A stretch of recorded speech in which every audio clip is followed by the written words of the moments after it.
All right, what's up and how's it going, guys? I am your host, Jacob Nestor. I came out to the world, but I'm back in the closet to talk about some movies. This week, my co-host is back. Nick is back. He bailed on me last time. What happened, man? What's up? What happened? We over here at the Nick household had some technical difficulties with the internet, and it wasn't gonna work out. So I had to opt out of that at like the last minute. Felt terrible, but It it was a ended up Christmas working out. episode too, wasn't it? Yeah, it was Yeah. the Christmas episode. Yeah.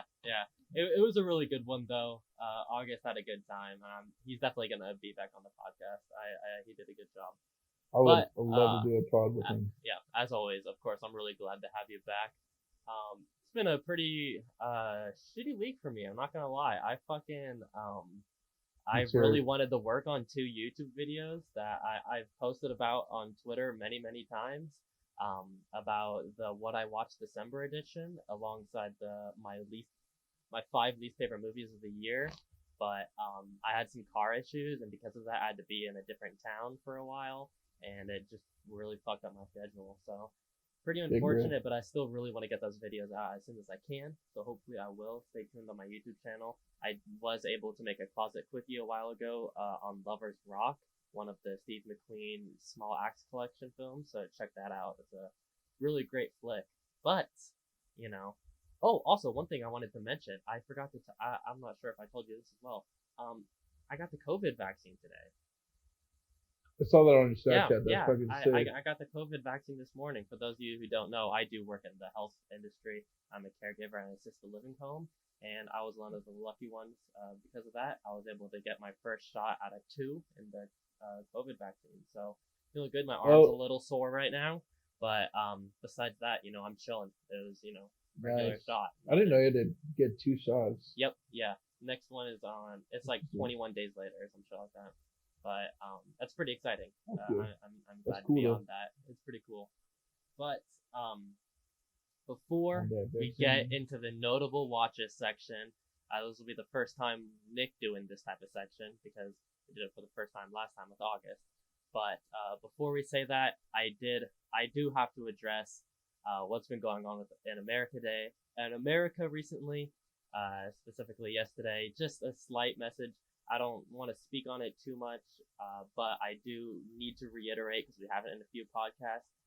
If you support Trump and if you don't support ACAB or if you don't support Black Lives Matter, please do not listen to this podcast. Find a different podcast to listen to. This is not the place for you. We do not tolerate hatred, racism, um, homophobic rhetoric, any of that type of horrible shit. So, Transphobia. transphobia, everything. Please, don't listen to our podcast. We don't want you here. And go fuck yourself. Because what's going on Yeah. is really horrible, What and it's pretty disgusting what to see that happened shit. yesterday was like a complete like sham to our liberty, and seeing those chuds storm the Capitol building with no intention other than just to cause havoc was like completely shameful, Yeah, and it's pretty um, disgusting that it's very they're disgusting, still man. getting But labeled as protesters rather than what they are, which is the terrorists. literal domestic So terrorists, man, like it's it's just what they really are. fucked up. So if you don't support that, again, find somewhere else. But Thank you, thank you for you speaking know, on that, Jake. That's we're important right now. we're not here to just talk about that though. We're two movie nerds. We've been watching so many fucking movies recently. So many fucking movies.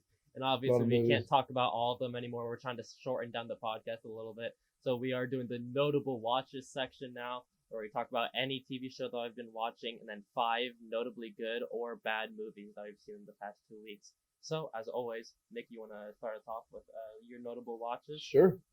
Yeah. In terms of TV shows, I've been just catching up with Succession. I'm on season two now. Right. It's pretty fucking excellent. I Um, still need to check it out. Yeah. that's about it. Yeah, please. You have HBO Max. Definitely check Yep. that out. In terms of movies, I guess I can go back a little bit. On Christmas, I watched Die Hard just for shits and giggles. Of course. That movie's fucking awesome. Don't even say Yeah. too much about it. Other than I did find out that movie was based on a book, and Really? so is the second movie. And the only Die Hard that has an original screenplay is the worst Die Hard movie. Live Free or Die Hard. That's funny. That's Um, funny. it's I hilarious. I haven't seen Fun fact. any of the other ones. I've only seen the first one, and it's one of my favorites of all time. It's a perfect action movie. It's a classic, You haven't undeniably. seen the other ones? Yeah, I should. I should. I would check them out because you might find something to love about each one of them, especially the second one. It's a lot of fun. I bet I would. Let's see. I checked out a 2020 movie called Freaky. Oh, okay. This Yes. was actually was this was like one of the only 2020 theater releases technically. Yeah. Yeah. When theaters reopened and then they closed again around here. But I got to check this out on basically pay-per-view. This is a Christopher Landon film who did Happy Death Day to You, He and Happy didn't do Death the first Day. one. So Oh, okay. he did both of Okay. them. But I think I'm not even sure. He did both of them. I know that. Yeah. And this is like a pretty damn good follow up to both of those movies because I personally love Happy Death Day and Happy Death Day to You. Yeah. And to come through with another like comedy horror and to pull it off so well with the Freaky Friday premise, I thought it was really good.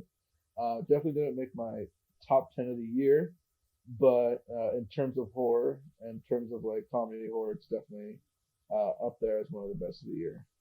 I don't. Yeah, I've been really wanting to check that out. It looks Hard just like recommend. a really fun movie Yeah. for sure. I, If you want to fall in love with Catherine Newton playing, or Catherine Newton playing the Vince Vaughn type, you Radical. definitely will in this Yeah, movie. that's super cool. I've been meaning to get around to that one for sure. I love the first Happy Death Day. I haven't been able to see the second one, sadly.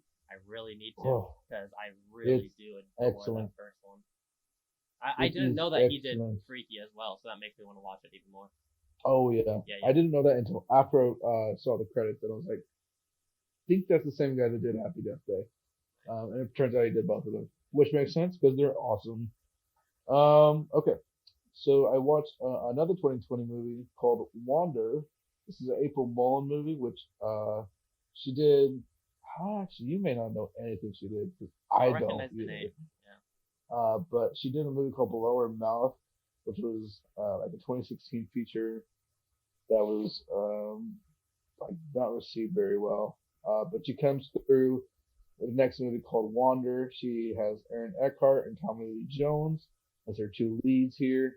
And basically, it's kind of like a modern, like noir type where if you ever watched like Alphaville, if you ever watched like those old like Lenny, what's his face, the guy, fucking I forgot his name, but like it was basically like sci-fi-ish noir films. Yeah. And this is kind of like that, except it takes place in like a small town or a few small towns. The main character is played by Aaron Eckhart, who's like, he's kind of like a what you might call it here, like a failed private detective. I think he was like a homicide detective at one point, but now he's like a drunk PI that nobody trusts, and he's basically investigating what's going on with these missing people and why when they find them, their hearts are exploding. It's I'm not going to say too much because Yeah. I do think this is like a Requiem Warren, and I think some people will find enjoyment out of it. Mm-hmm. But it was definitely dragged down by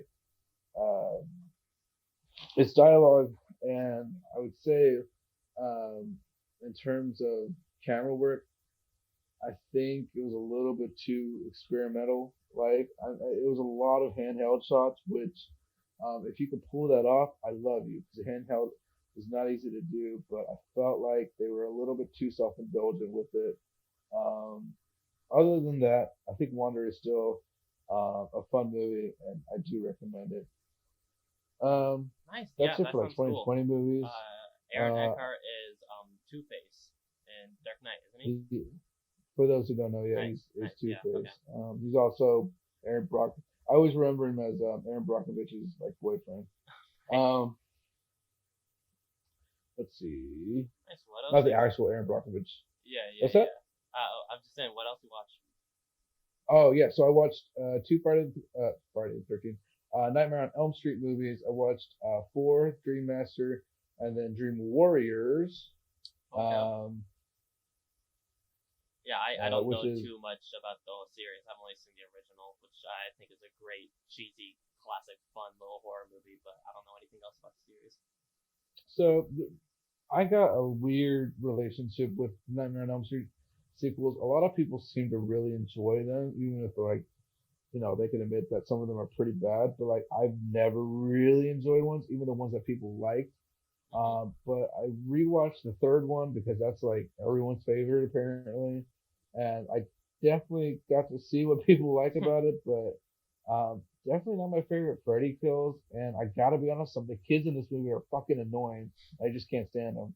Um, but I do like the way that it goes into the fourth movie, which is the Dream Master, and I love the way like three characters from this last movie are introduced and essentially are like kind of like uh go basically Freddy's fucking back. So uh Freddy's going after these three and essentially this is I guess a spoiler but not really. After he kills the three, he basically comes back to life and starts haunting like the rest of the kids that so shit, it's kind of hard to explain, but like he's not haunting the rest of the kids of the parents that killed him. Uh-huh. If you know the story, you'll understand I that. see, I see. But Dream Master has maybe my favorite kills in it. Nice. In terms of like Freddy being goofy and at the same time like super sinister, I feel like this is like Freddy and Robert Englund at his best. I haven't gone through the rest of the series. I haven't seen New Nightmare, which people love, and Wes Craven was back for that one. But Nightmare on Elm Street 4 might be my favorite so far. That's awesome. Right on. As the worst thing about it though is the '80s songs they chose are fucking garbage for some reason. And they use like one song specifically that I cannot stand it. They use it like twice in the movie.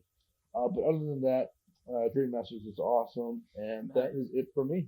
What have you Okay, seen? right on. That's a good fucking list. I definitely highlights on that. I'm gonna check out Oh, Freaky, no doubt. if you want to check out, yeah, definitely check out Uh huh. Freaky. But if you want to check out all of those Nightmare on Elm Street movies, they're all on HBO Max right now. They Oh, just got added. fucking So awesome, dude. yeah. HBO Max.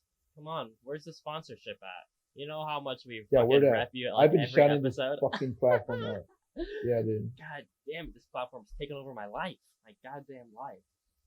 Yo, but for real though, HBO Max is fire. Like Yeah, they got like really HBO good Max is selection of fire. movies. Obviously, like they have all the original HBO shows. They just got the DC universe, so I'm starting to watch the Harley Quinn animated show. Yeah, Like it's amazing. yeah.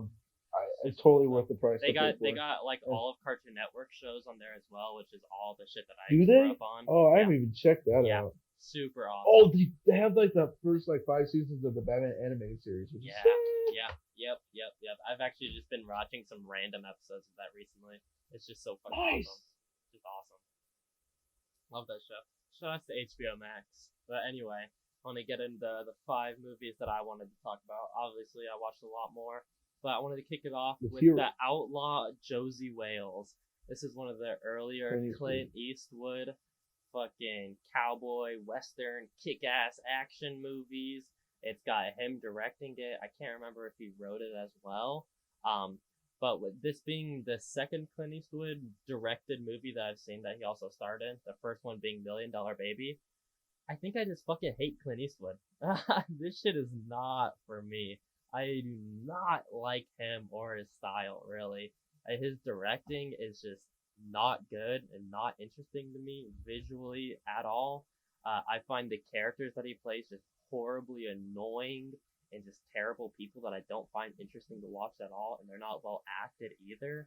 I'm Are you saying sorry if are you're you a saying Clint Eastwood the fan, characters but in his own movies that he directs, yeah, or yeah, like in because general? I've seen The Good, the Bad, and the Ugly and Fistful of Dollars, both by Sergio Leone, and I love both of Mm-hmm. those movies, and I loved him They're in great. those movies as well. So it's something about when he's directing himself I think he's just a bad director, and like the characters that he picks for himself are just bad. Gotcha. And I don't know, like I got some family members who are big fans of Clint Eastwood as well, so I'm gonna still kind of try and burn my way through some of his catalog and see if I enjoy more of it. But he is very over two for me right now. I really hate both of these movies. I like Yeah, I this one a feel like little bit more than $1 Million Baby. I really hated $1 Million Baby, but you know, fuck, dude. I'm just gonna warn you right now, though. I'm not a terribly big fan of Clint Eastwood's directing either. He has a couple that I like, but even in those movies, like he's like just a shitty fucking Yeah, character with like I don't know. He writes his characters very like shitty. yeah, I don't know why. yeah. Not excited to watch Some more of his shit, but hopefully I enjoy it a little bit more than these two. But next right on, on. I hate to harp on another movie, but I watched Yeah, Better Off fucking Dead. This is an early John Cusack role. He's still like very young John Cusack. He's the role. He plays this like high schooler who just got. He's like obsessed with this girl and got like broken up with, and he's like trying to win her back and such. Um, and another movie that's starring a really famous dude that is really, really ruined for me by this guy and his character. The other one for John Cusack being High Fidelity for me. I really, really hated High Fidelity.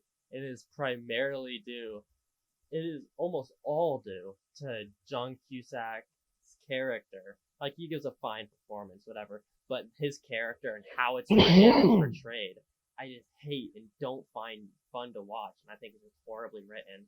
And I think Better Off Dead is a lot of the same. I really do not enjoy his character. I don't find him entertaining or sympathetic or fun to watch on screen, really. It's directed, I can't remember his name, but he had Savage in his name. It's not Randy Savage.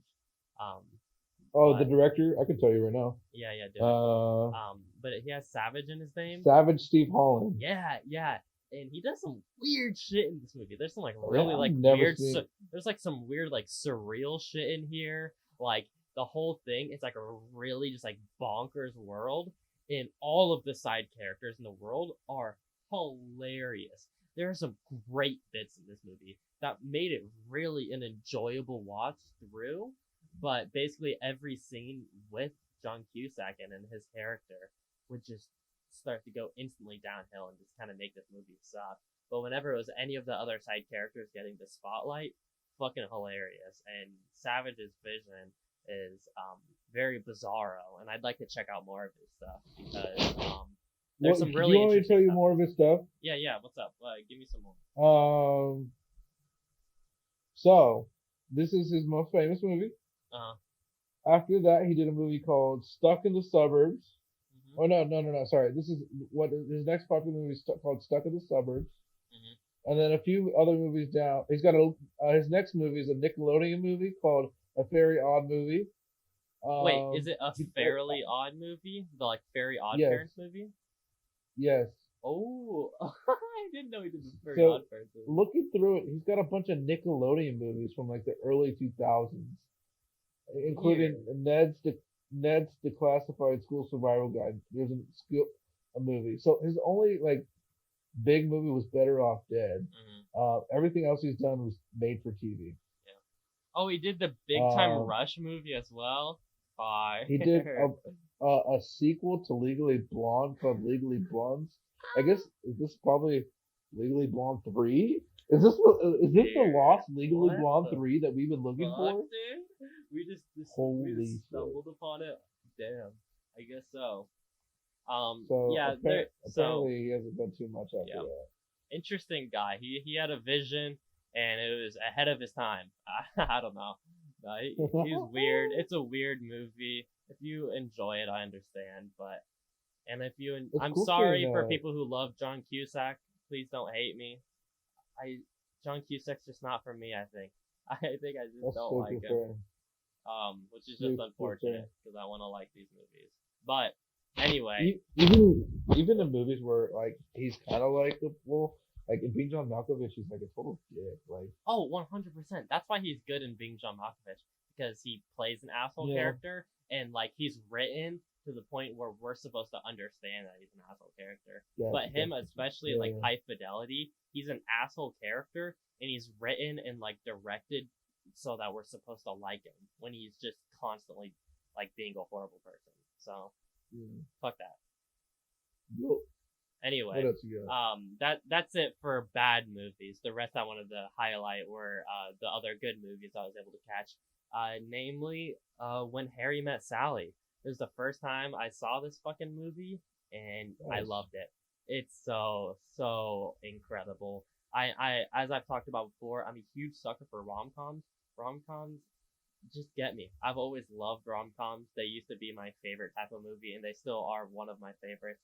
It's just such a great genre, and this is really like I wouldn't say it's the peak of the genre. It's definitely where the genre started, and there's a lot of great things in it. What are That you talking about? I thought The Notebook was peak rom com.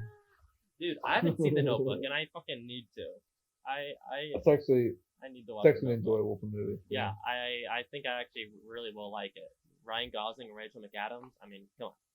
I need to check it out, especially with my love for rom coms. But Come for the Ryan Gosling, stay for the Rachel McAdams. exactly. But fucking Harry Met Sally just really charmed me. Billy Crystal and Meg Ryan were just they just had the best chemistry. There is really great humor. It was a really beautifully written movie, really beautifully directed. Just some really incredible shots of New York that were just really made me want to go there, even though I don't like New York. Um, and it's just a really beautiful movie that has a lot of great humor in it. Um, and it's just it filled me up with so much joy. And I've seen the famous orgasm scene. I've seen it before. I've seen it many times before, and it still had me just uncontrollably laughing. That scene is just fucking hilarious. Something Classic, man. about it. It's mainly all due to all the people how they're looking at her when they're starting to, like turn their heads in the restaurant. Just really got me. It's such a funny scene, such a funny movie, and I'm There's that. so glad I got around to watching it. Oh my god. I'm glad you watched that too. There's at the end of the scene they have the I'll have what she's having, Yeah, but yeah, like you said, you see the reactions and you see some of them are like kind of into that. yeah. It's There's like some really fucking excellent. funny faces in there, and It's it's good. yeah, it's just a really I mentioned well written, this to really well you. crafted movie. Anyway, sorry. Yeah, I agree.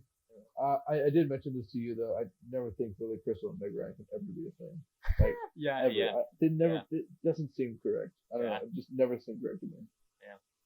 Fantastic movie Yeah, though. another thing I just wanted to touch on though, even with that, I do think both of those characters felt like really realistic characters. Like Definitely. they felt like it had all the really classical beats of like a rom com. This did like almost start the genre, but Yeah. it also subverted it a lot in a way by having such realistic characters. Like both of them felt so honest and well written and just perfectly portrayed, and it's all due to just their chemistry together. But even by themselves, they just feel like real people, not like movie characters, which is just so incredible to see in a movie like this. It really lives off It's something called good like that. writing, baby. Exactly, good writing. Nora Ephron, shout out her. She also wrote You've Got Mail, which we had our Yep. qualms with, but that movie I still really did enjoy that movie. I gave that movie 3.5, which is pretty fucking high. I Yeah. still do enjoy that movie. My biggest issue with You Got Mail is like it's just super dated. It's Yeah, yeah, regardless, for it's sure. like a super fun movie, and for being like 2 hours long, it went by like a breeze. Yeah, absolutely. It's still a really enjoyable movie. I loved When Harry Met Sally a lot more, obviously. I think it is nearly perfect. There are a few like nitpicky things I kind of had throughout that made me not want to rate it a perfect 10, but it's still a really great movie. And I loved it so much. I had a great time watching. I'm excited to rewatch it many times in the future. But then that's it for the old movies that I wanted to talk about. For the other two slots, I wanted to talk about some 2020 movies that didn't make it into my list. Now, I'm gonna obviously we're doing our top 10 movies of 2020 later, but I'm also gonna give a little seance to my 11 through 20 picks. but the ones that didn't even get that, but I still really wanted to shout out because I really enjoyed them. First, I wanted to kick it off with The Devil All the Time. This is a movie I was really, really excited for, and I put off for a long time because of the initial reviews that it got, starring Tom Holland, Rob Pattinson, and a number of other characters. It's a very large cast of actors and characters. It's a very big story, and it does get a little bloated at times with how many characters it has and all those storylines and how they fit together. But I do think it fits together in a really, really incredible, tight way. And it's really due to how well fleshed out these characters are.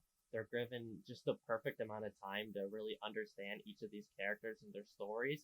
So then when you see how they fit in with the other stories, it actually feels natural and really interesting, which is really great to do. And it's a 2 hours and 18-minute movie, and it doesn't feel that long to me. The parts when it does start to get long, which is when I start to get in some of the bigger issues I had with it, is a really shitty narration that just makes no sense in the movie, and I have no idea why the narration's there. And it really pulls you out of some really great scenes that would have been great, but narration really kind of pulls you out of it. And there are some random scenes here and there that just don't feel quite right, I guess. But I mean, I think it was a really strong movie. Tom Holland gave probably his best performance, and Rob Pattinson's accent in this movie is incredible. It's pretty mind blowing. I know he's done lots of crazy good accents in the past, but just hearing his natural voice and then the voice that he does in this movie is just crazy how perfectly he does it. And it was just a really dark, pretty twisted and messed up movie that I really enjoyed. I really do highly recommend it. Like I said, it is a pretty twisted movie. It has some pretty messed up topics and stuff that happens in it.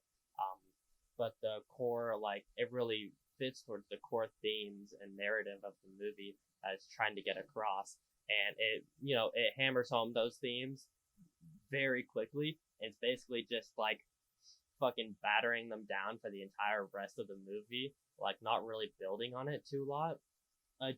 I mean, but it still does convey it in an effective way, though, and I think that's really the most important thing. And it's just a cool movie to watch. I really did enjoy this one. Were you able to catch it? I have not, Okay. but I'm definitely gonna watch it because I've heard not just you say they liked it, others said they liked it. But I had a question. Did you watch?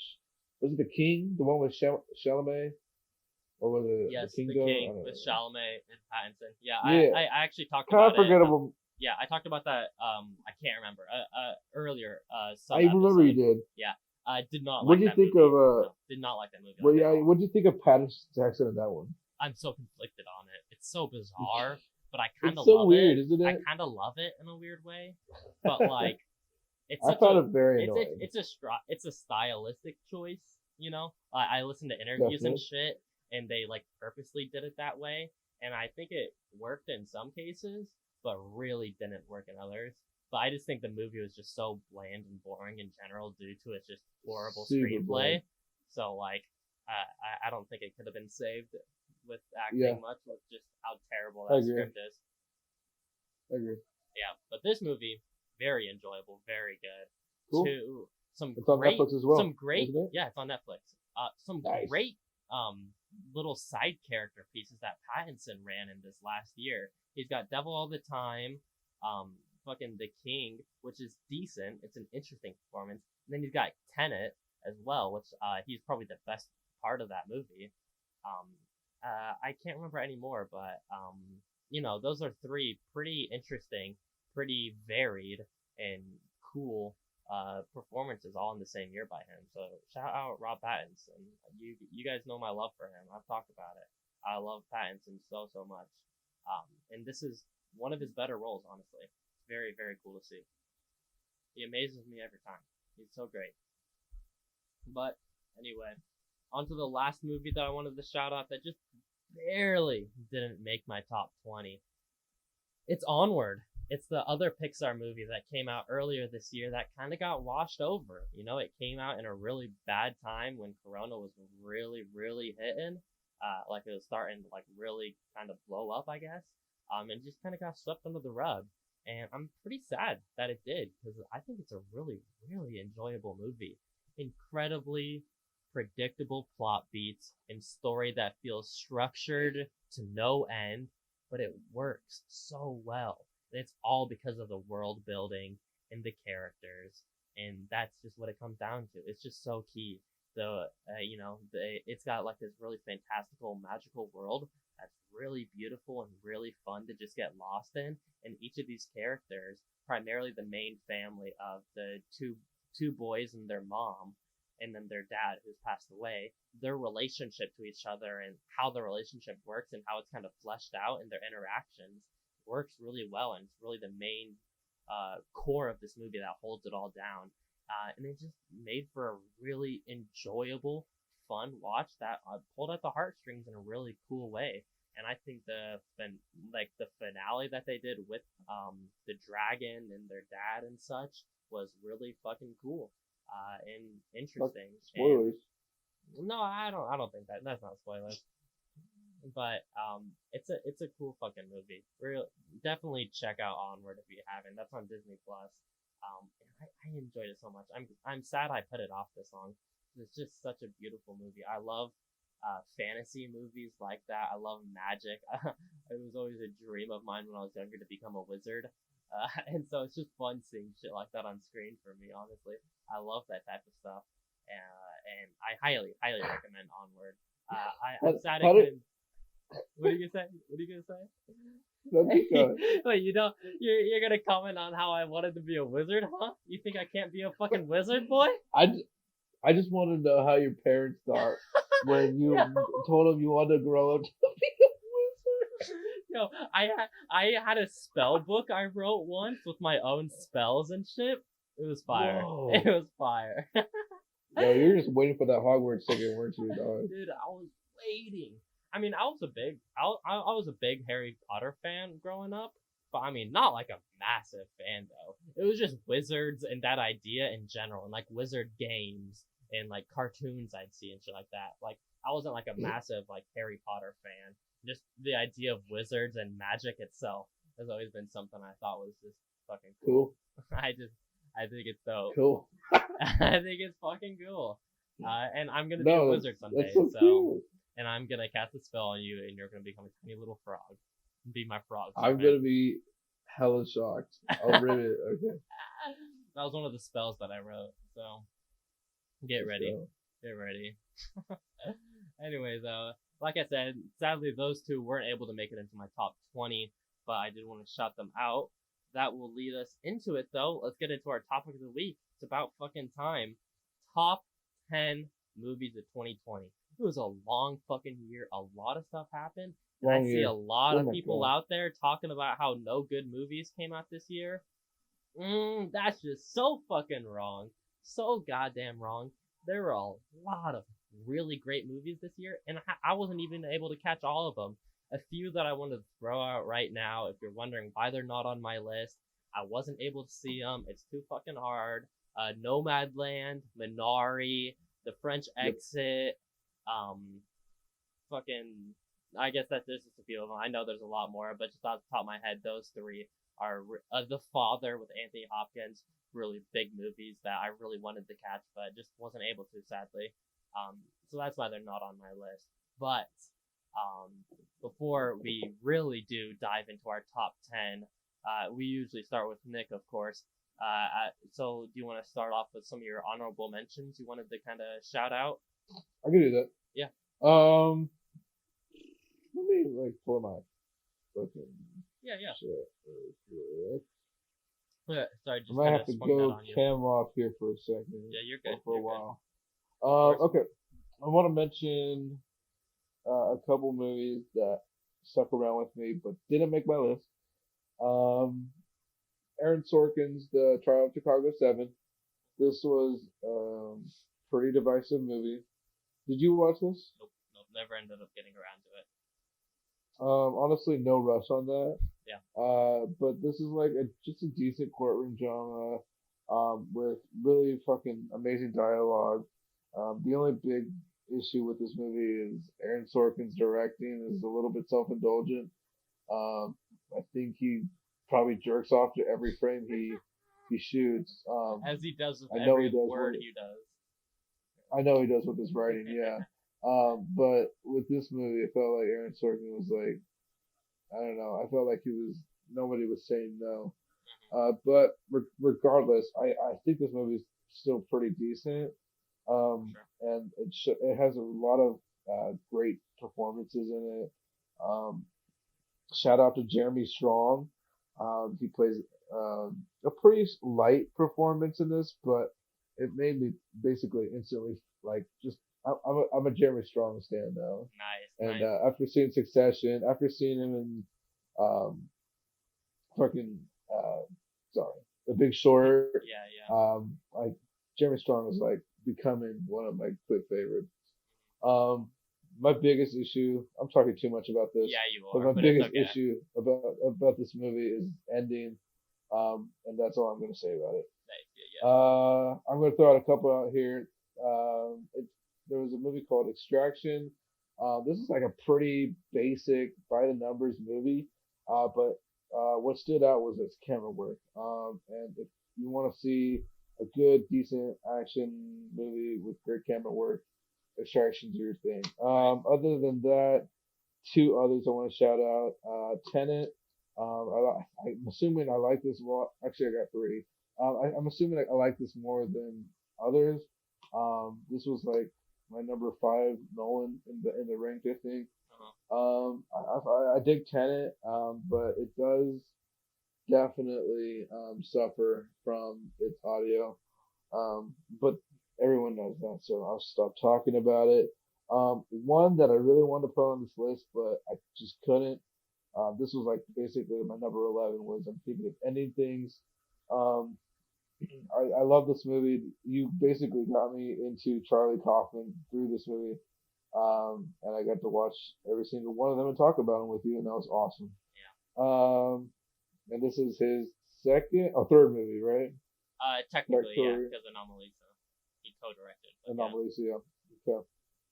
And I think I think it might be better than some next week. Yeah, I don't know. I rewatched I think of anything. It's just like so Yeah. fucking good. I don't know. Um, other Surprised than that didn't that, make your I'm top gonna. 10. It Yeah, was over. It was right. close. Yeah. It was close. I'm not completely surprised it didn't because You just love all these I other went ones. well. I went into that movie with higher expectations than I came out of it with. I also thought it was gonna be a horror movie, and yeah, I mean, I guess you could consider some of it horror, but it's Yeah. not really a horror movie. Um, last movie I want to shout out is The Hunt. Uh, this is just a fun ass movie, and Betty Gilpin's awesome. I'm Yeah. pretty sure I talked about this before. Yeah, that was But it yeah, was in your top 5 on the first podcast, I believe. this was At in my that point, top it was in five. your top 5 of the year. And yeah, I caught this a few weeks But ago what finally, and it's an enjoyable fucking movie. It's it's a lot of I fun. ended up watching I think 50 2020 releases this year, and let me check. I think it fell at like 36 or something like that, which is really low. Mhm. Yeah, but I think that's mainly just a testament to how many other movies I really, really loved and enjoyed this year. Because it's a really fun time. I thought, and I had a good time. It's a little bit centrist bullshit, a little bit, but it's Okay, nonetheless a really fun movie. I'll speak on that a little bit. Okay, okay, I've okay. I've seen that criticism for the movie, and if you're like some lefty that's like got their thumb up their ass because like a hint of centrism was presented in the movie, you're you're probably either a baby lefty or like you're just ignorant. Because it's a really fucking fun movie regardless. I That's all I agree. have to say. I It's a noticed fun that movie. criticism It's so a much. fun movie, It and all came from it wasn't a lefties. huge detraction for me. I just thought it was a little bit heavy-handed at times, but it was a cool movie, and I Sure, really, really enjoyed the lead actress and the action for sure. she's great. She was in that wrestling show on Netflix. I forgot what it's called. Glow? Glow. She was in Glow. Oh, Yeah. nice. I haven't seen Glow. I want to though. My parents are a big fan of that Yep. series. Right on. That's my honorable mentions. Yeah. Okay, I want to shout out my honorable mentions too. Do it. I'm gonna since as I do on Letterboxd have my year ranked, so I do have my 11 through 20 ranked out. So I'll just list all them and then kind of give a little seance to a few of them.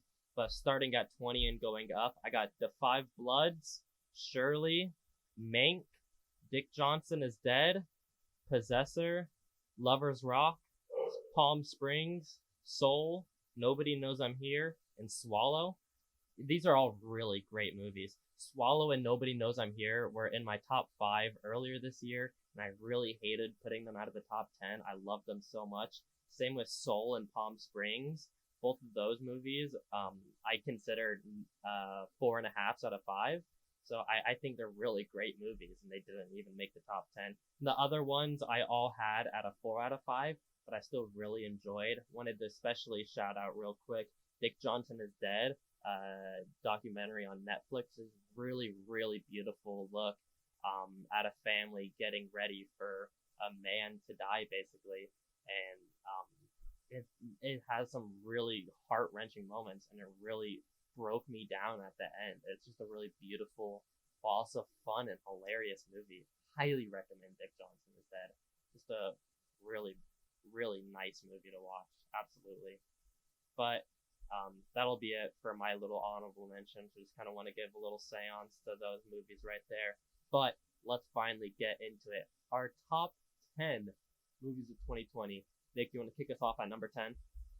Yeah, since I'm gonna put up my list here and my battery's almost dead, I'm gonna turn off my camera and plug in my device really quick. Fucking do it. While you do that, I want to shout out real quick because I haven't talked about it. I got the string lights back. Look at this shit.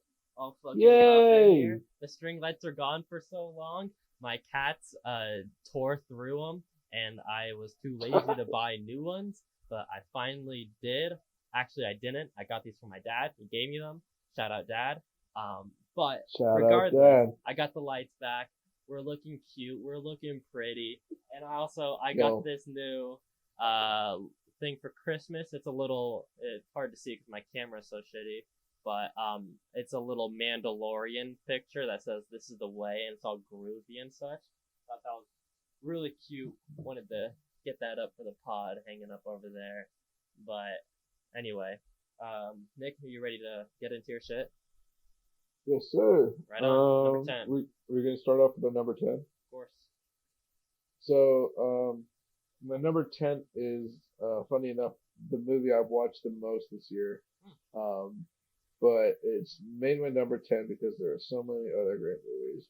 But it is The Invisible Man.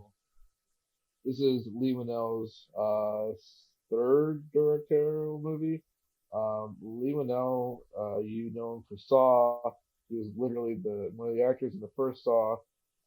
But he's basically a co-writer on a lot of James Wan's movies and like franchises that he's done.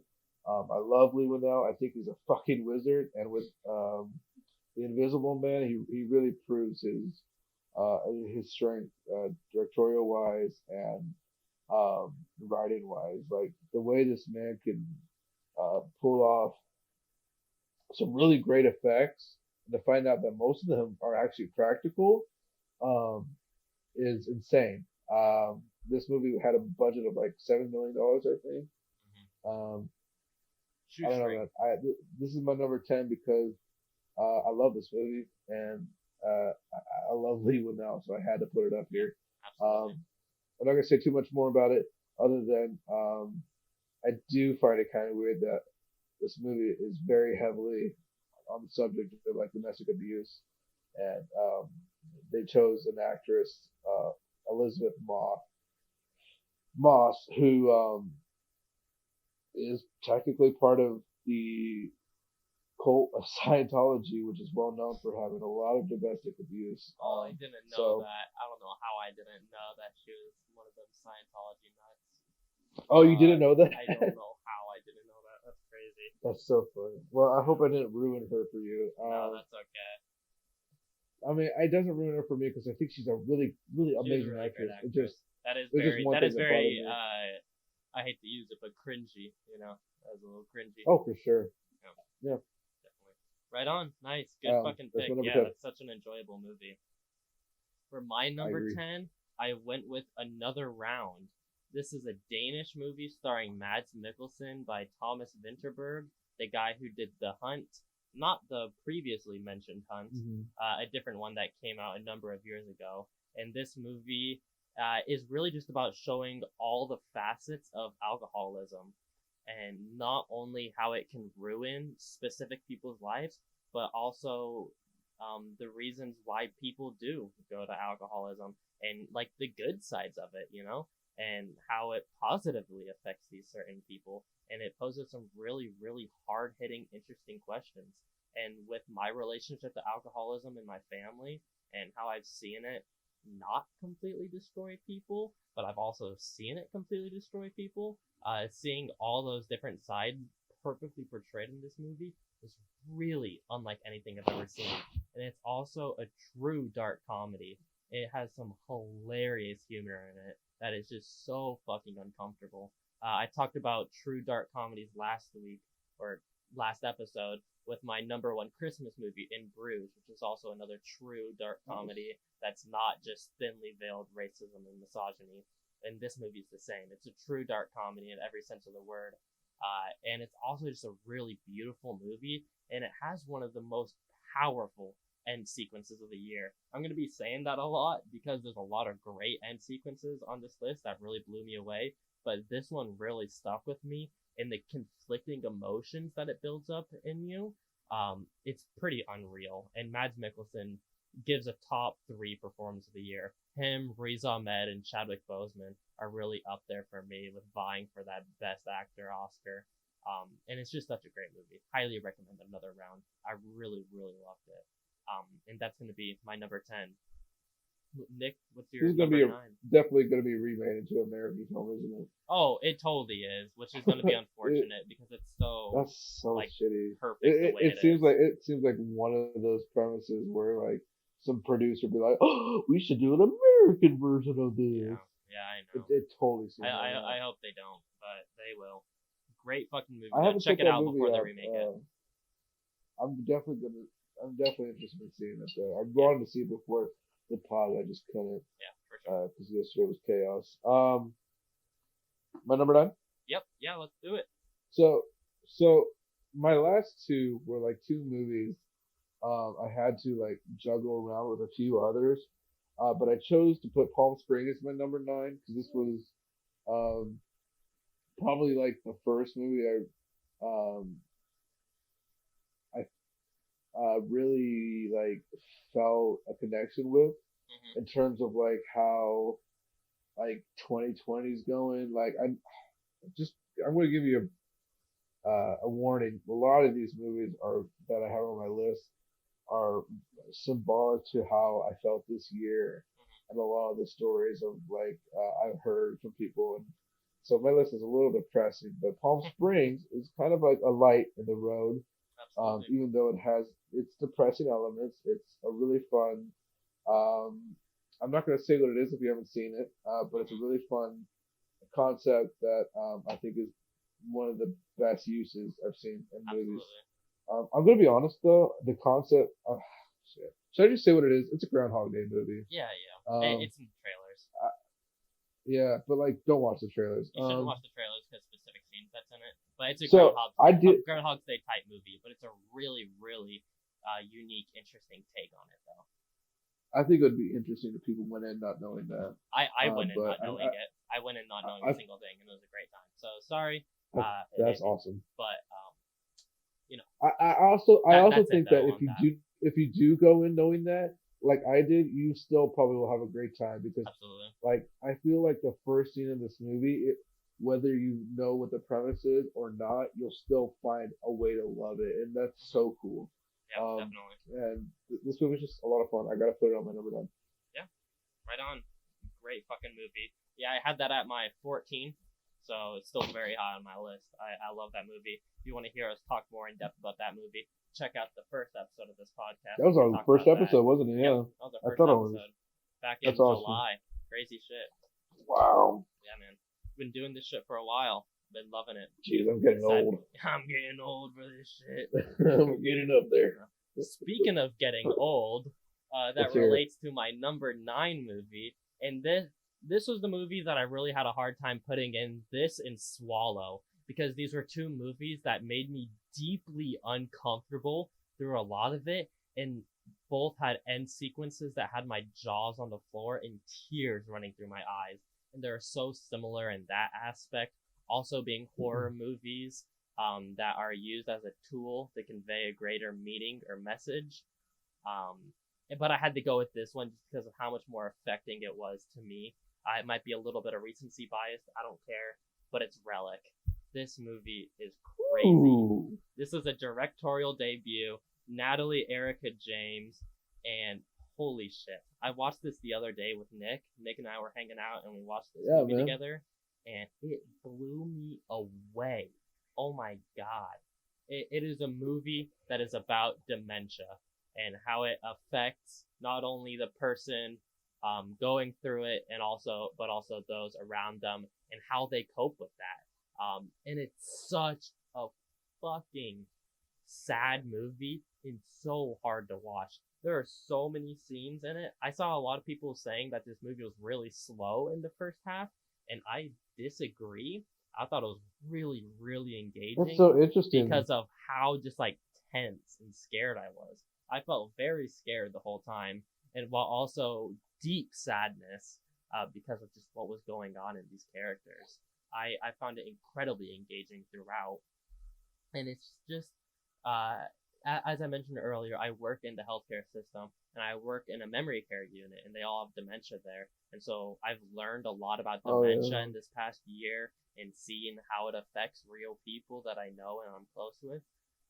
And seeing that so honestly portrayed in this movie was horrifying to watch. It's the perfect twist on the spooky grandma, like what's grandma up to character, you know? It's a good twist on that makes it horrifying. Except the twist is sad. Exactly, the twist will make you fucking depressed, and it does it just such an honest, incredible way.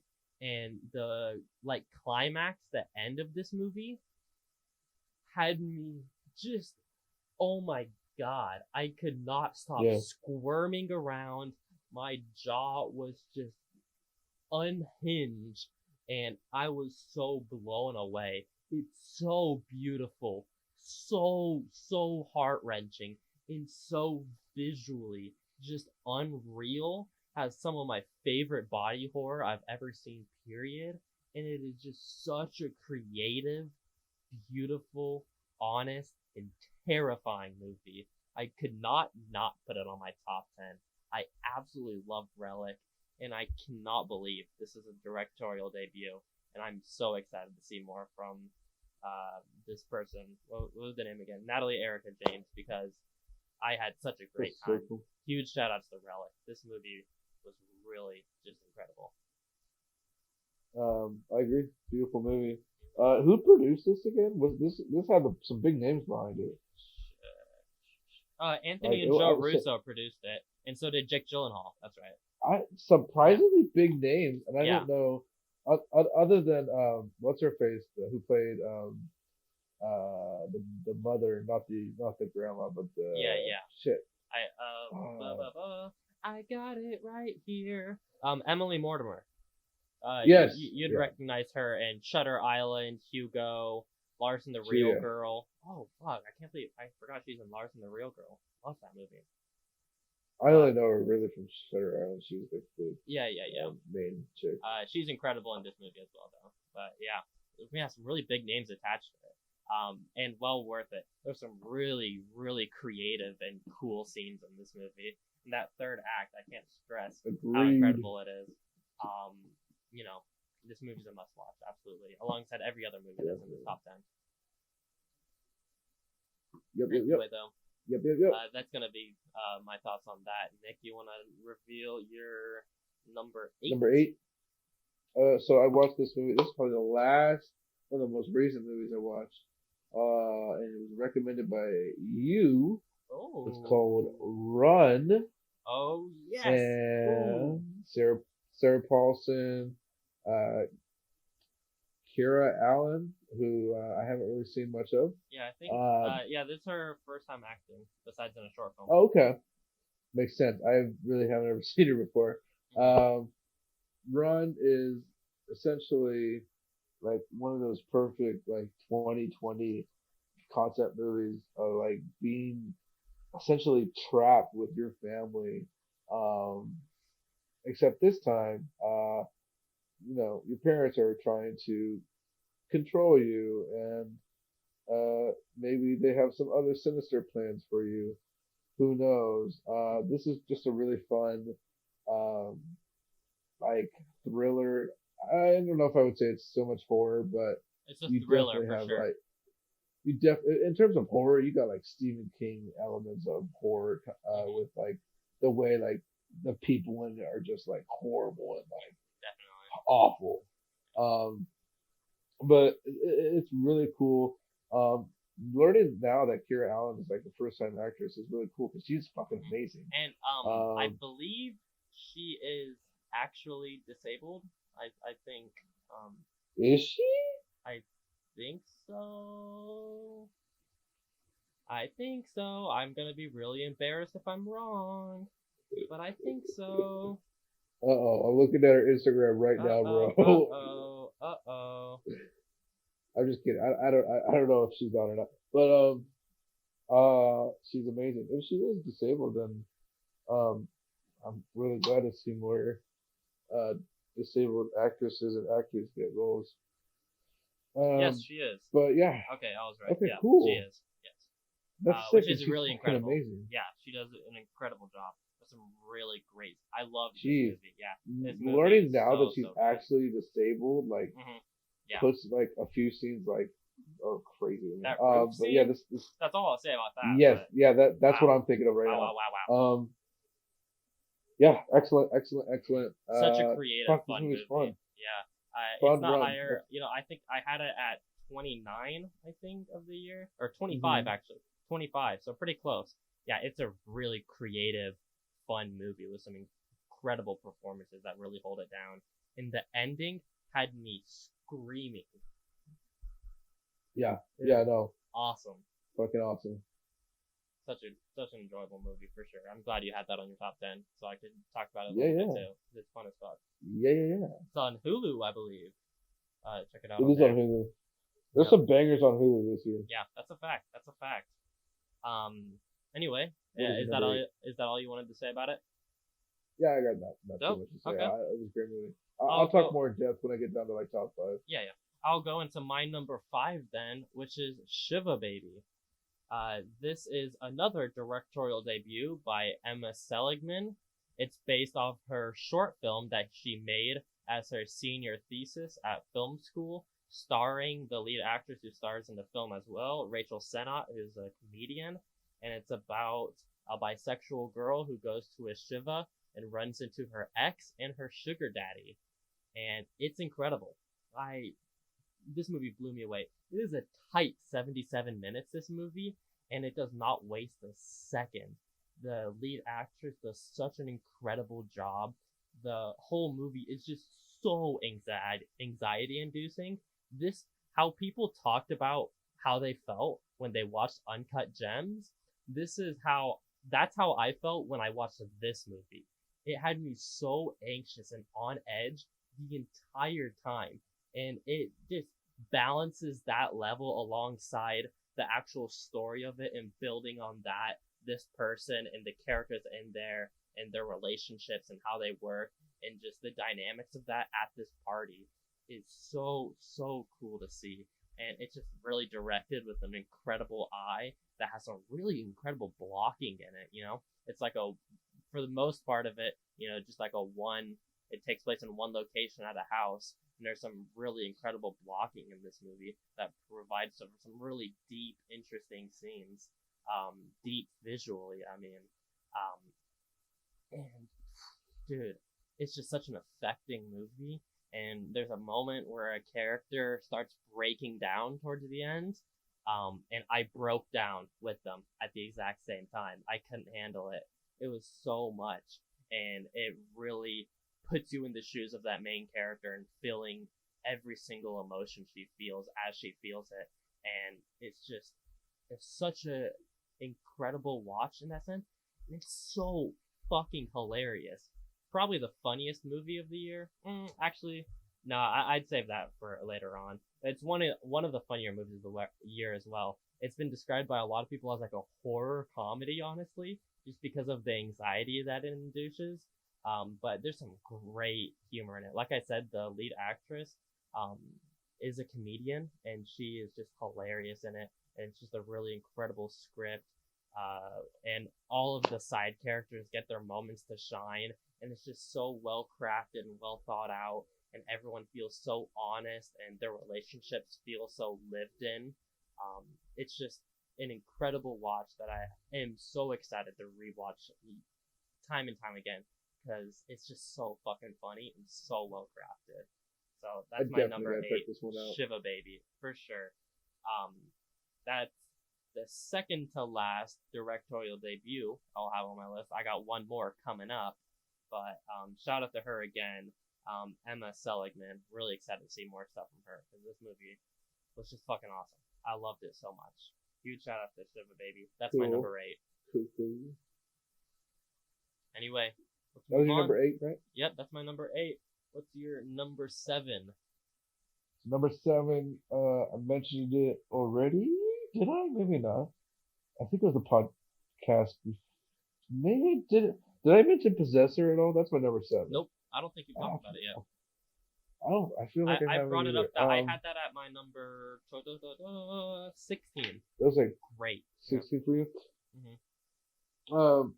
Yeah, this is Brandon Cronenberg's second movie after Antiviral. Um, and essentially, I'm not going to actually, I'm not going to say what the premise is. I feel like you should just go in and ask the questions for yourself. And this is a movie not many people have seen yet, so I highly recommend it.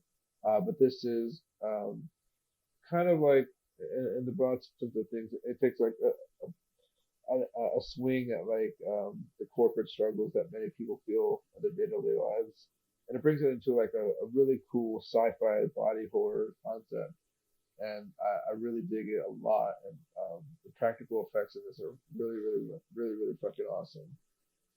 And being that it's a Cronenberg movie or the son of Cronenberg, essentially, definitely expect it to be pretty wild. The Possessor's awesome. I do want to shout out the main like actress, Andrea Riseborough, who wasn't like Mandy. If you ever watched that movie, Oh, I wanted to, yeah. Haven't yet though. and I think she was in. She's in Birdman. She's in Birdman. Oh, she is in Birdman. There was another. She's in Oh yeah, she's Laura. Under the Oh, I Skin can as remember. well. Nice. I Yeah, Under the believe. Skin's cool. But yeah, Right on. Possessor. Definitely Yeah. check that out. And Um, do not watch the trailers. Holy yeah, shit. don't watch the trailer. I didn't watch the trailer before I watched it either. I won't say much Oh, on it, good. obviously, but I do want to Dude, say they that spoiled it. the. Sorry. You go. Well, I was gonna say they spoil like the best one of the best scenes in the trailer. Yeah. Like they just completely show like a third of it. It's insane. That's super annoying. It's a really incredible movie, and I do want to say, just a shout out to Brandon Cronenberg really making a name for himself. Of not only Yeah. he does build on some great aspects that his father David is really well known for, and specifically the body horror aspects, alongside the weird psychosexual themes that he Mhm. delves into in his movies. But he also has a really unique voice that feels very himself and not just like a clone of his dad. You know, when he's covering Yeah. such relatively the same topics in some sort of way, but the ways that he goes about it feels really unique, and he's a really fresh voice in the director's world. And I'm very excited to see more stuff by him because that's what's Yeah. fucking awesome. I do agree with what you're saying. But at some points I do feel like I'm watching a Cronenberg movie in like 2020, and I'm like, oh my god. But one thing I do want to mention: if you like the movie Upgrade, shout out Lee Winnell again. But if you like the movie Upgrade, definitely check out Possessor. Right on. Yep. Fucking sick. That's that. I'll reveal my number 7, which is the last Do it. directorial debut I wanted to bring up by Darius Martyr, and it's Sound of Metal, starring Riz Ahmed. I talked about this a little bit, I think, on the last podcast in my notable watches section, and I couldn't not put this in my top 10. This is the last 4.5 star movie that I do have in here. This one and all of the others in my top 10, Shiva Baby, Relic, and Another Round, I all have at 4.5 as well. But this is the last one. The rest I consider all perfect movies, all 5 out of 5s. But anyway, back to Sound of Metal. This movie blew me away. The way this movie uses sound and sound mixing and editing is unreal. Truly putting you in the shoes of this main character, and that's a big aspect of it, of the sound design that really works in such a creative way. But the thing that anchors it down is the career-defining performance by Riz Ahmed, who just there's like not a frame in this movie that he's not in. Basically, it's basically all like close-ups of him, and he does such a good job at conveying every emotion that this character is going through in such an incredibly tough time in his life, being a rock drummer and losing his hearing. Just the way this movie's so creative and so beautiful, I thought, and it had another one of those end sequences that I thought was just perfect, and it was happening. I'm like, please end the movie right here. This is so perfect, and then it does, and I'm so happy. It's just such a well-crafted movie, top to bottom. Really well written, really well crafted and designed movie that really just hits all of the right emotions, and I just can't get enough of. I just keep emphasizing how creative and beautiful this movie is. It feels like something I've never seen before, which is really a great feeling to watch. It truly is unlike anything I've ever seen. And I highly recommend Sound of Metal. This one is on Amazon Prime. Deeply sad, but ends on an incredibly melancholy, beautiful, and hopeful note, I'd say. So, Sound of Metal's a must see. Absolutely. That's my number 7. Loved it. Shout outs to first time director again. What's his name? Fucking Darius Martyr, who does a really, really great job on this movie. Excited to see more stuff that he does. That's that, though. Nice. Yeah. So I will speak on this a little bit later. Okay. Beautiful. Yeah. You want to go into your number 6 then? Yes. So wait, is this my number 6 or my number 5? Oh, fuck. I thought it was number 6. Yeah, I just No, did my you're right. 7, You're right. So, yeah. Yep. Okay. So Number this 6. is my number 6. Okay. So I put Ma Rainey's here. Oh, okay. Nice. So this was recommended by you again. This movie is amazing. Mm-hmm. The thing about Chadwick Boseman, he was always regarded as like a pretty decent actor, but I never really saw him shine up until this. This is easily his best performance, and unfortunately his last. But he's definitely. I haven't even mentioned the star of the movie, which is literally. I'm sorry. You're good.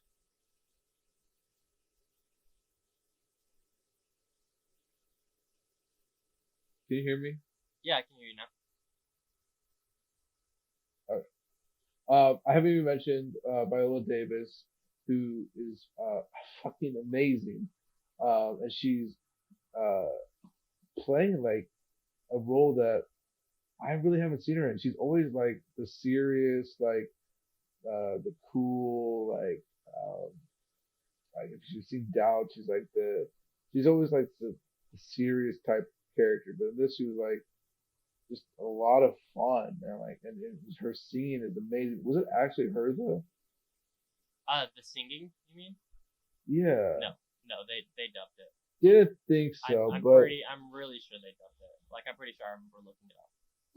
I feel like she fucking pulled it off though, regardless. It felt natural. I think it felt natural. Yeah, definitely. But this movie is amazing, and it's essentially like a film version of a play. Yep. And I always love that, and I eat this movie up all day, man. It's an awesome movie. Absolutely, yeah. Let me see And that. That's a I really really did tight. enjoy this movie. It ended up falling 24th for me, but it's a Okay, really no. really good movie though. I Yeah, enjoyed it so much. it's a really tight movie as well. You can get this done in like Absolutely, it's a hour quick and a half. watch and it feels quick too. It blows by. I would say Yeah. a bigger Highly complaint I recommended. had for it is I do think it really does feel like a stage play, like rather than a Oh, movie. you don't like that aspect of it? Not really. Like, sometimes I it worked, love that. but I'd like it if they, you know, I don't know, did it a little bit differently some certain scenes. But like Yeah, I said, the movie I did give this essentially movie takes a place four in and a like five. in two sets, Yeah, essentially. there's some Um, great monologues and really great yeah, scenes, and great music too. It's just a really enjoyable movie. I think it really I all agree. hinges on Chadwick Boseman and Viola Davis's performance in those characters and the dichotomy of those characters, how they relate to each other and their backstories, um, their their upbringings, how they got into music, and also their relationship to the white man is talked about a lot. And I think it has some really incredibly moving scenes and some really poignant discussions that it brings up. And yeah, it's really thankful to those two. I feel, and they do a great job. for sure. Great. Absolutely, great That's fucking my number movie. 6. Highly recommend that. Nice, right on. I'll reveal my number six then, which, like I said, the rest of these movies I all consider 5 out of 5s. Perfect movies. I love them all. So hard to put these in order, but it really just comes down to what they personally mean to me and how they personally affected me. Um, so for number six, I had to go with Never, Rarely, Sometimes, Always. This movie. Oh, this was at my number two, I believe, earlier on in the year when we did our top five, and it's still hanging in there. It is an incredible movie. The thing that I still really want to reiterate about this, when I thought about it, it is a tiring movie. I believe one of the last lines of it, she asks the main character if she's okay, and she just says, "I'm just tired." And that's how you feel at the end of this movie. It really is just so honest and beautiful.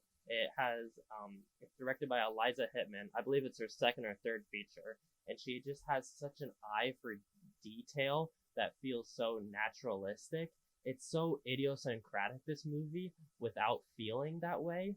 It's pretty incredible to watch. For And a sure. Yeah. first time performance by the lead actress um, is Both of them. unreal. Yeah, yeah. Sydney Flanagan and Talia Ryder, incredible jobs.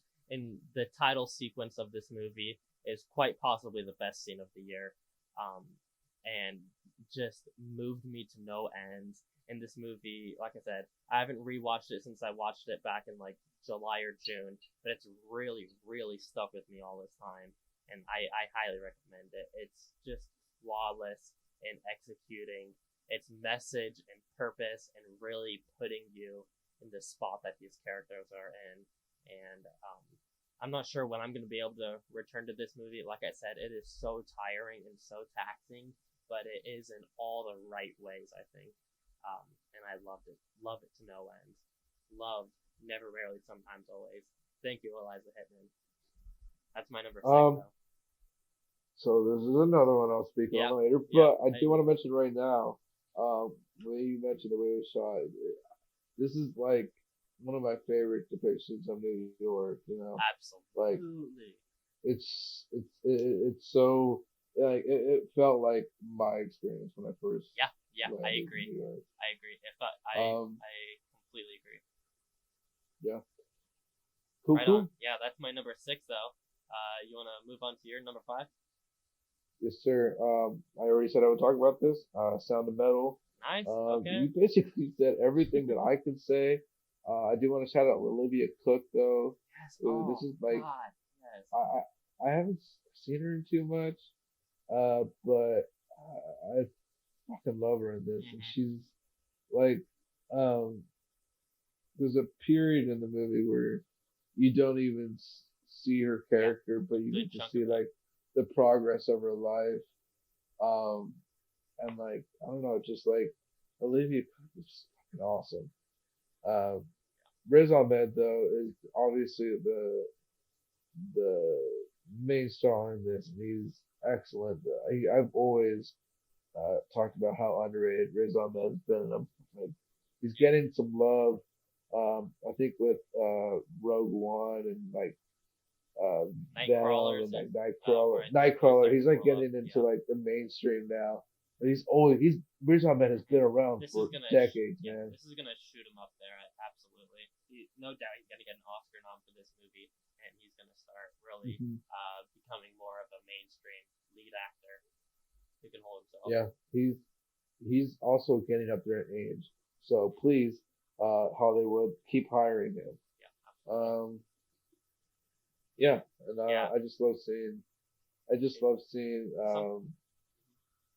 like the way they portray this disability. Because I got people in my family that have hearing loss, and one of them went fully deaf, and being like a witness to that and seeing them worse and worse and seeing how it affected them. I saw reflections of that in this movie, and it got really personal, and I love it for that. It's it's excellent. Yeah. I also do like the fact that there's not that much music in this movie at all. Oh yeah. I agree. It's like They in use a it couple really, scenes. they use it in a really good way. It's effective when Yeah, it's used. But yeah. so I think a few things else I wanted to just shout out about that movie real quick. How much is said in this movie without actually saying anything. That is all due to those performances and how tightly crafted this movie is. There's so much that happens just by the looks, and the camera. I'm assuming, It's yeah, and really I'm assuming incredible. all the people that portrayed deaf actors were actually deaf. I believe Um, most of them were. I know Paul Raci was, who is like the head who guy, who is and this is he like is his biggest role, isn't yeah. it? He absolutely deserves to win Best Supporting Actor this year. He gives a truly Whoa, transcendent performance, I think, in this movie. I wish I brought him for up sure, earlier. He's for sure. really incredible, and yeah, I have a huge crush on Olivia Cook. I love her. Fell in love with her back in Me and Earl and the Dying Girl when I used to watch that movie over and over again. I talked about it on my five more personal movies video I released a while ago. Love that movie. Love It's been her. a while. Love this movie. It's been a while since I've seen that movie. Yeah, I should rewatch that. you should. It's a fucking awesome movie. Super good. But Nice. anyway, that all you got to say about it? I think yeah, you said mostly what I had to say about it. Yeah. That Right was on. my number 5, Okay. wasn't it? Yeah, that was your number 5. I'll go on to my number 5 now, which is And Then We Danced. This is a Swedish movie, technically. It's by a Swedish director, but it is truly a Georgian movie, the state of Georgia. And it's a really, really incredible movie. It's Like Georgia, like the state, like in America, did I say the state? I'm sorry, I meant the country. the country. I meant the country. Gotcha. Yeah, Georgia the country, and it's an incredible movie. It is. It's marketed, and everyone will tell you it's a gay love story movie. And yes, that is a big aspect of it. The gay love story between the main character and one of the other dancers. It's about these Georgian dancers. But what it's really about is a movie about tradition and breaking tradition and how that weighs on you. And it's just so honest and beautiful. This movie is unreal. I thought it was just that kind of like a romance gay love story with some cool dance scenes. It feels that way. It hits all of those exact beats that you very much expect it to. And then it keeps going. And then there's another like 10 or 15 minutes. And you're like, okay, hold on. Everything I've been thinking about this movie is different. This should have ended now. Like, this should have ended. So what's going on? And then they go into a few extra scenes, and it truly reveals itself for what's going on. Like I said, about tradition and breaking tradition and what it means. And it does it in the most beautiful way. And it really just stunned me on all levels. And not only is it just like a perfectly crafted movie that evokes that emotion and sentiment in such a way that I've never seen before. It also has a great the romance in it, like I said, is beautiful. There's some really, really hot love scenes in this movie, and there's some really, Yes. really sexy dancing scenes in this movie that are just so fucking nice, dude. I love it. I, Their relationship I is love sexy dancing. beautiful. I love sexy stuff in movies, and it's so just real. Their love is what it feels like. And also I wanted to shout out how hard this movie was to make. It was filmed in Georgia on location, and Georgia, if you know, is a very, very homophobic country still. And like the film, like industry conglomerate type of Georgia, wouldn't help fund this movie. So that's why it's technically a Swedish movie, because it ended up getting funded by Sweden and stuff like that. But yeah, Georgia and like the dance industry of Georgia as well would not help fund this movie because of the not homophobic, sorry, because of the gay love story stuff that happens in this movie. And so they had to shoot a lot of this movie covert. A lot of the background characters are real people, in just real settings, and they had Wow. to secretly shoot this movie, and they very narrowly like were arrested multiple times while filming certain scenes. And I think the dedication to that is just unreal, and it's absolutely worth it for It's such a fucking brave. transcendent movie. Just so brave, so incredible, and Holy I shit. highly recommend And Then We Dance. This movie, it's on Amazon Prime. It's such an incredible Oh, story of definitely the check it out. making of it, and also just the purpose behind the movie, and all the characters and the love is just so real. I say that a lot, I know, but it's just so nice. Um, and a truly You say that a affecting lot, movie. but I feel like a lot of these movies out here, like we were in our fucking fields this year, man. And a Yeah, lot of these movies, like, are are really like what you said, like real, man. Like yeah, they feel real and real, honest, and even if it's like a crazy concept like Invisible Man. Like yeah, domestic abuse was increased this year for a lot of people. Like this is real shit that we're going through, and I'm glad that our fucking choices are reflecting that. And I think that's really cool. absolutely. You were saying, I just interrupted you. You No, were saying, you're good. That's all I really had to say about the movie. I don't want to give away too much of it, but there's some sure. really incredible scenes, really beautiful, fun movie to watch. And like I said, with the main message behind it, and thinking back on how a lot of the other scenes in the movie tie into that and what it truly means, um, is effective and honest and beautiful. And please check out this movie. It's on Amazon Prime. And Then We Dance. That's my number five. Awesome movie. Awesome fucking movie. Very cool. That's all I got to say on that, though. You want to move on to your number four? Sure. Um, let's see. So number four, I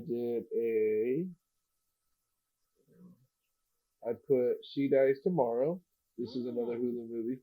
Um, this is Amy Seimetz who directed this. Have you seen Sun Don't Shine? No, I don't know what that is. So it was like I think it was Focus Pictures movie. It came out I want to say like 2013. It's pretty good, but it was her last movie, Mm. and it took her about 7 years to make She Dies Tomorrow. Um, I don't know if it took her 7 years to make the movie, but it took Yeah, her yeah. 7 years to release another movie.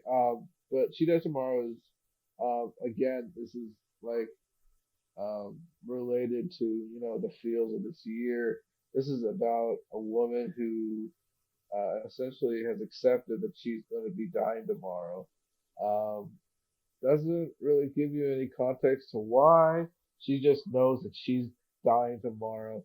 Tomorrow is and tonight is her last night, and essentially she's filled with like dread. She's drinking. She's brought back her alcoholism. She's relapsed. She's like, you know, doing what most people would, maybe do in their last hours before they, and then like what people would do if they Mm-hmm. knew they were dying the next day. Um, and essentially, she tells her friend who comes over, thinking that she's like insane, and notices that she's relapsing again. And she tells her friend that she's dying tomorrow, and her friend is like, no, you're not. No, you're not. Um, and then she like I guess leaves her there and goes to um, her place where she's working on like a project um, for her work, and all of a sudden she gets this feeling that she's gonna die tomorrow, and essentially she has to like call up some people and more people, and she goes to a party and says to everybody that she's basically accepted that she's gonna die tomorrow, and she's actually handling it pretty decently, but there's no context as to why. She just knows she's gonna die tomorrow. Essentially, this feeling of death and dread goes and is contracted by everyone else that she's telling that she's going to die. And I'll leave it there because Okay. there's some Yeah. other interesting stuff that happens in this movie. It sounds But very cool. uh, I it remember is it handles the feeling of like not suicidal thoughts, but the acceptance of like death and how like many people feel um, cancer. Like this is I read some a couple articles on this. One of them was a person that was going through chemotherapy for breast cancer, and she said that she could essentially relate to the feeling of feeling like I'm dying tomorrow, and um, the the things your head does to you and the actions you take. Um, Yeah. it explores it in this movie, and I think it's very interesting, and I Right. thoroughly enjoyed it. It's marked as horror thriller, but do not go into it thinking it's like um, Yeah. scary at all. Nice. Yeah. I really do want to check that E- one out after some talking Excellent, about it. excellent movie. That was my number four. Right on. Yeah, Fucking cool. I'll go on to my number 4 then, which is do it. First Cow, baby. Woo! Nice. Is Kelly Reichardt movie starring Joe Magaro and Orion Lee. Man, what a nice movie about friendship. The beginning quote of this movie really sums up all of it, and I'm gonna totally butcher it because I don't really remember it, but it's something about a spider, a web, something, a man friendship. And it's just about two boys living it up, trying to make the American dream, making their way in Oregon, and their just beautiful friendship. And it just has so much to say about the early risings of capitalism and nationalism as well, and how that affected those people there, the native people, and also the other people who are living there, and just all the effects of mainly capitalism and such. And it's a really rich movie that is just so beautiful and nice. Kelly Reichardt has a just truly mesmerizing directing style, just really slow paced, really just taking in the environment and the characters and how they interact with that, and everything from the cinematography, the direction, to the aspect ratio really add into that in such incredible layers. And I love First Cow so much. This was my first ranked movie of the year initially, and I love this movie so much. Obviously, it's fallen down a little bit, but it's going to be one I'm going to rewatch for years, like all these other ones. It's just a beautifully slow-paced tale of friendship, and how real that is. And it's just a nice watch. I love First Cow. It's such a rich movie with thematic richness alongside its characters and how deep they go.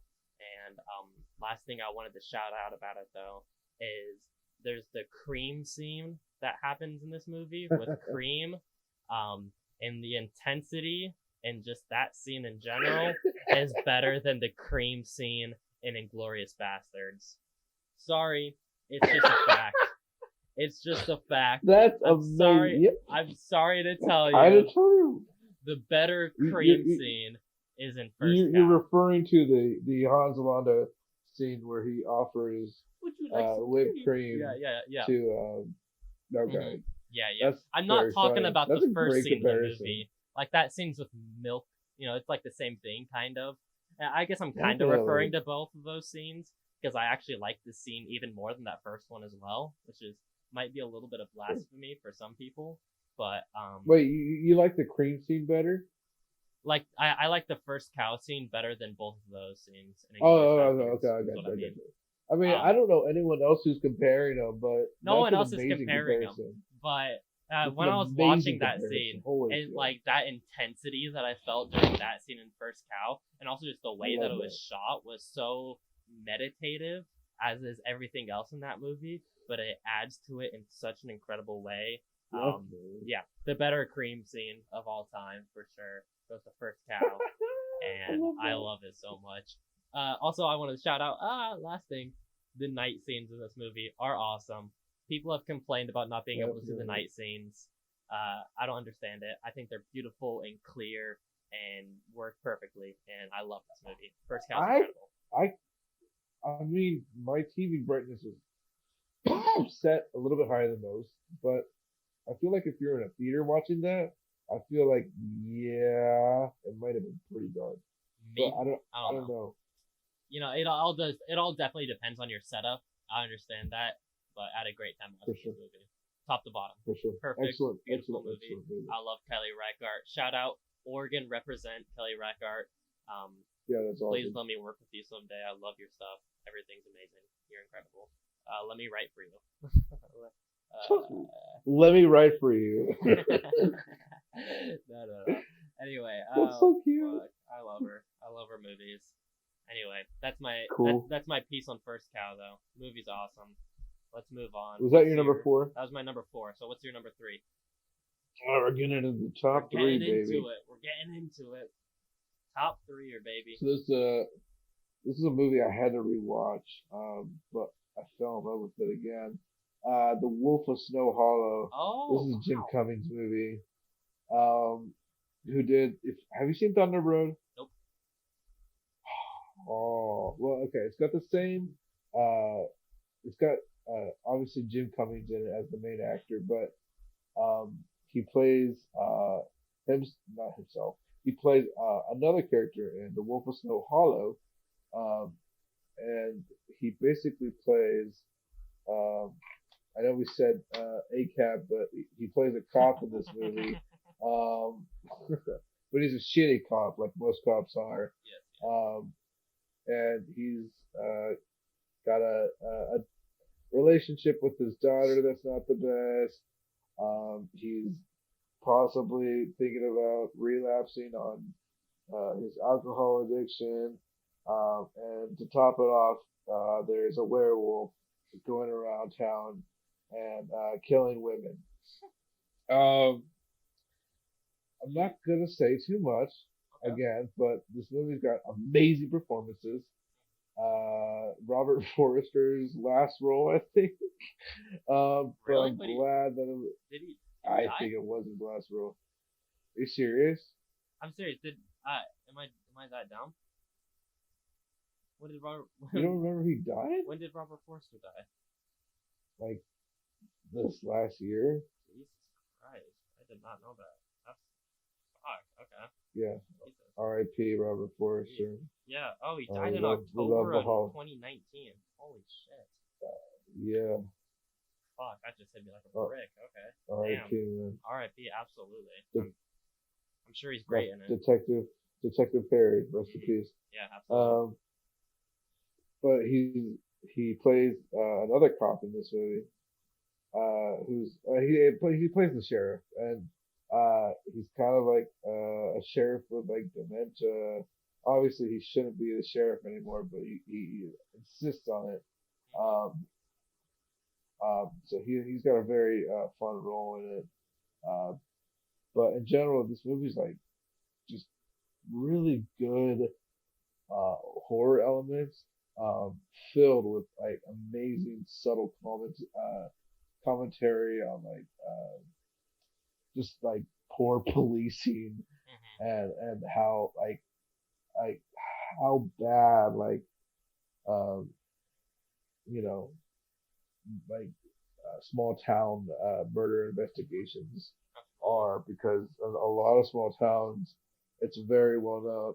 I wish they kind of went with the Indian reservation route with this, but a lot of small towns, especially in like the Midwest, um, cold cases pop up all the time, and um, this is like kind of a commentary on that, while at the same time being like, yeah, cops are fucking stupid.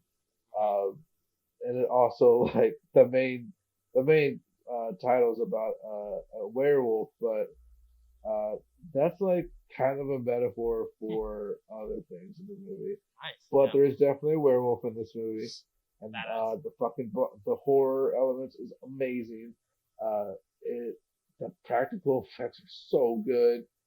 This is my top three because well, this was my number three because this is uh, like just amazing horror comedy and Nice. probably the best horror movie I saw this year, hands Awesome. down. That's really good to hear. Yeah, I've heard some great things about it, and I really wanted to check it Um, out mainly because Robert Forster.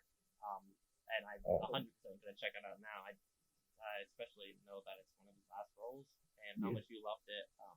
Yeah, high on my list, absolutely. It looks like a really fun movie. high recommend.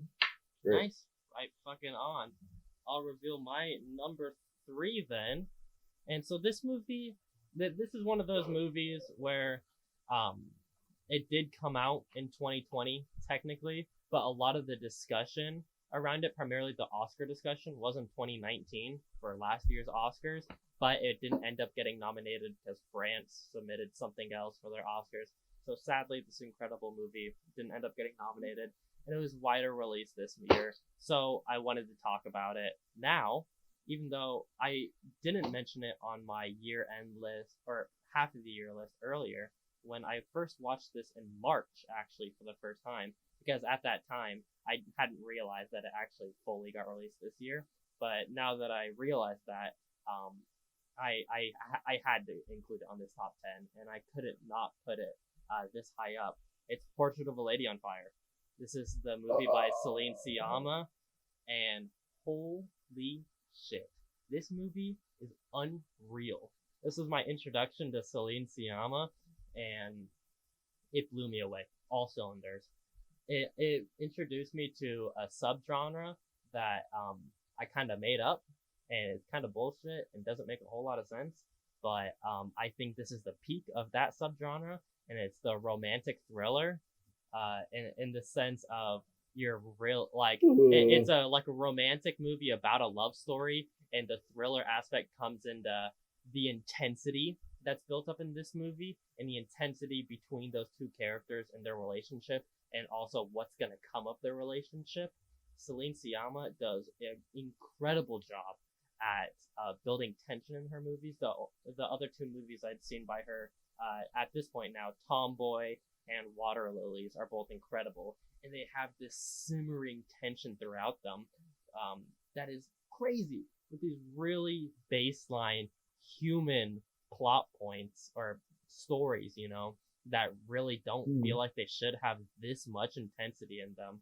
I haven't felt I keep I keep using it. I can't think of a better word of that intensity in most other movies. And this movie is the peak of that, alongside being one of the most enchanting love stories I've ever seen. There are three endings to this movie, and every single one just punches you in the gut even harder, one after another. It's a beautiful movie. It's a perfect movie. It's timeless. I will watch it for years to come. I have been obsessed with it ever since I watched it. It broke me down, and I get teary-eyed just even thinking about certain sequences from this movie. It's just so beautiful, so intense, and just awesome.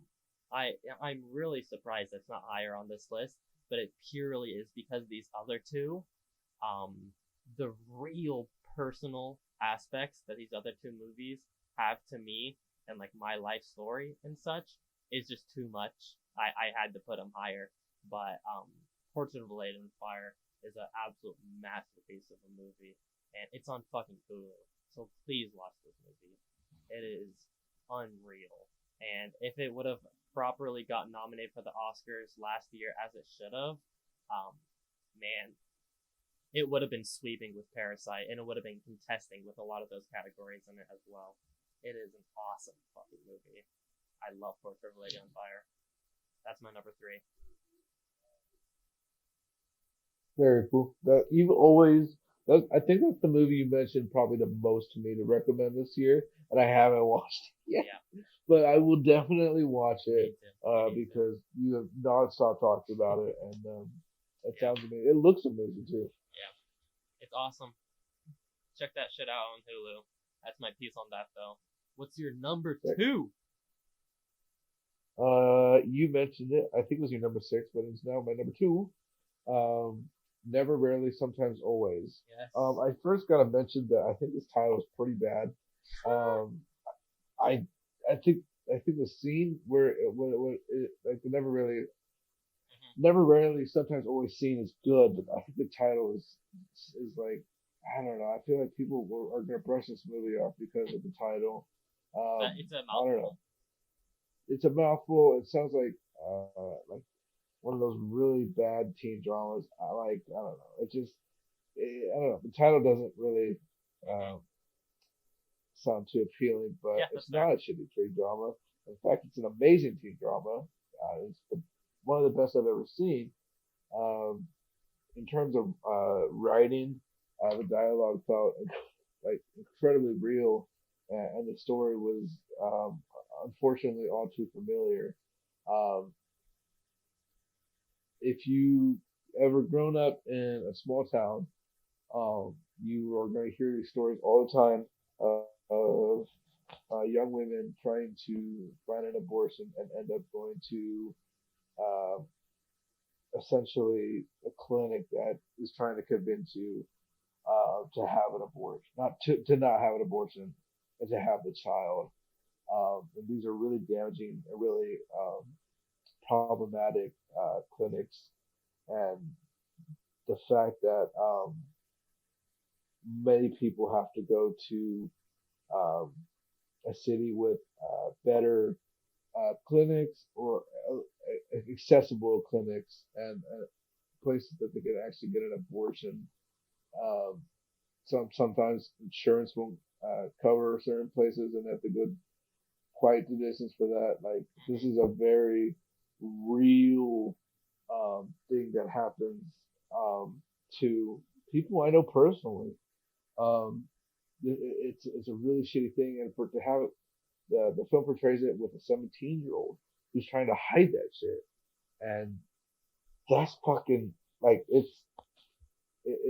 way too real, man. Like this movie got me in my fucking feels many times. I was crying throughout, and as you said, the best scene is probably the title scene. But I don't know. I found this movie like Yeah. incredibly disturbing, but at the same time like comforting. You know what I mean? Yeah. No, I Um, completely understand. Also, this movie shot so fucking well. Um, and I already mentioned how I love the way it portrays New York. And I think you already mentioned Sidney Flanagan and Talia Yep. Ryder. Yep. Fucking amazing. I don't know this other guy. Oh, he was the boy erased apparently. Oh. Oh wait. Uh, Does this guy? Oh, I think. Theodore Pallerin, was he like a small role in that? Oh no, never mind. I thought he played.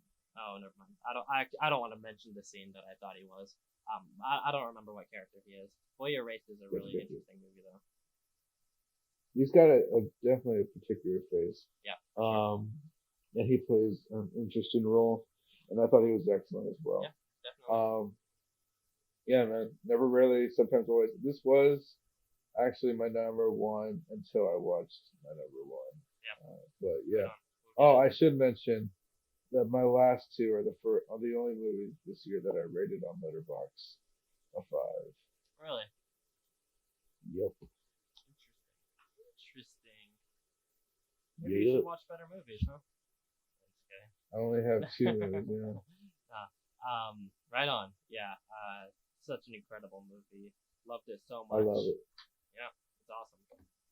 Anyway, I'll go into my number two. This is a movie you're probably gonna love it or you're probably gonna hate it. It's a very Let's hear it. idiosyncratic, very weird movie with just such quirky characters, quirky fucking world, quirky script, and it works on every single level. It's Kajillionaire. Holy shit. This is by Miranda July. I think this is her third movie, and I was so won over by this movie. It stars Evan Rachel Wood, who's probably gives one of my like favorite characters in film. Period. Her name is Old Dolio. Yes, you heard it correctly. Old Dolio is her name. They'll explain it why in the movie in a hilarious while also deeply sad way. And this movie is pretty unreal.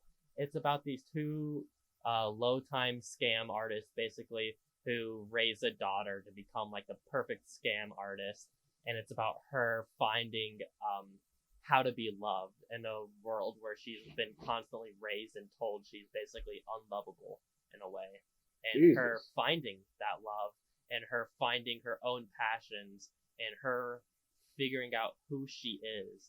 And wow, this movie, God, I'm like tearing up thinking about it a little bit. This movie really got to me. Like I said, these top two are the most personal movies to me of the year. They're gonna affect me for years to come, and they completely changed me in my life. Honestly, with how they were. And this movie really summed up a really core theme, like I was saying, that I had to accept myself this past year and a half probably, about that I'm worthy of being loved, and so are you, and so is everybody. Everybody is worthy of love, you know?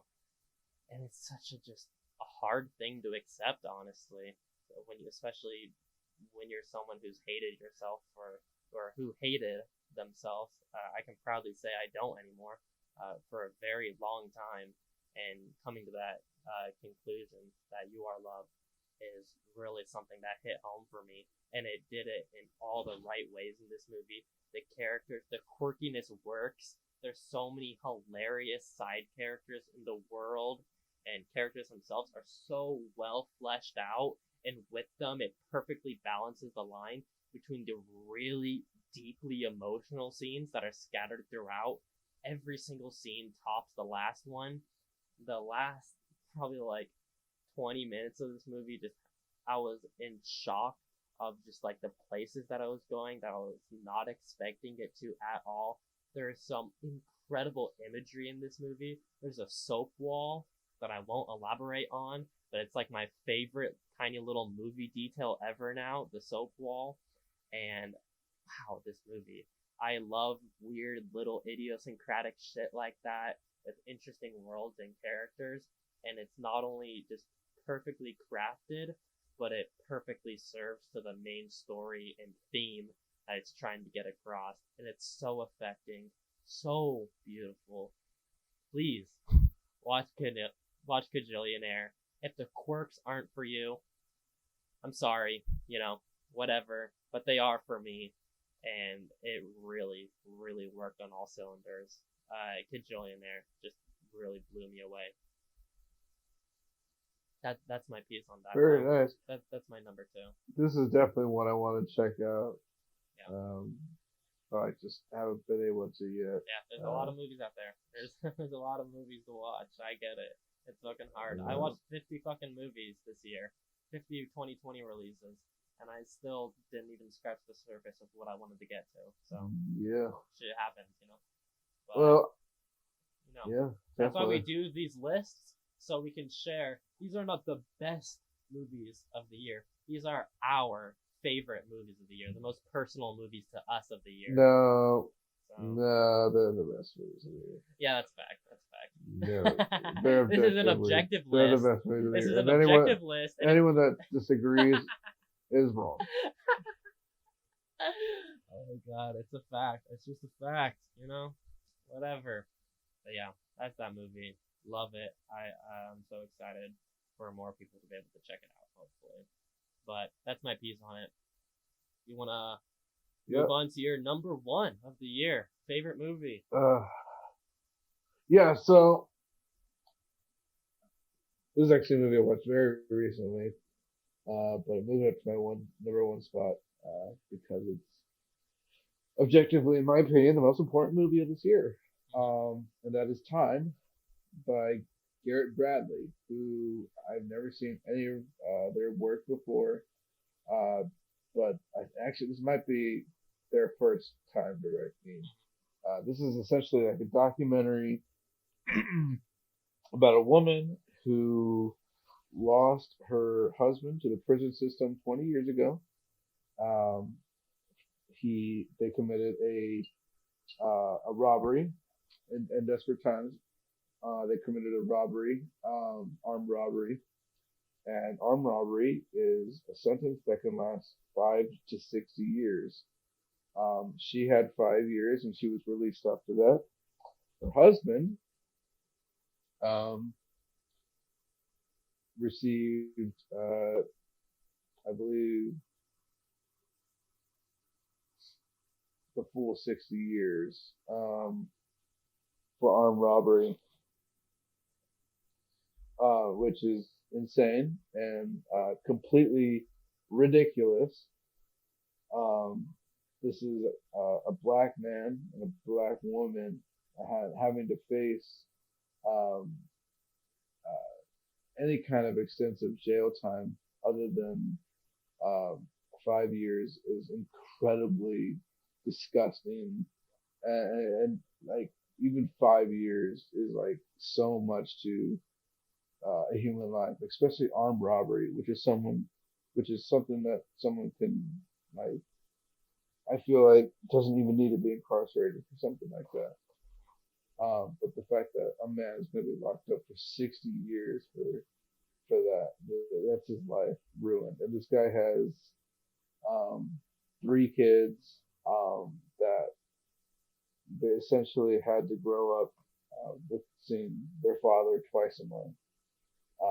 But through those 20 years, Cybele, the main woman who only served there for 5 years, um, made it her mission to get her husband out of the prison system.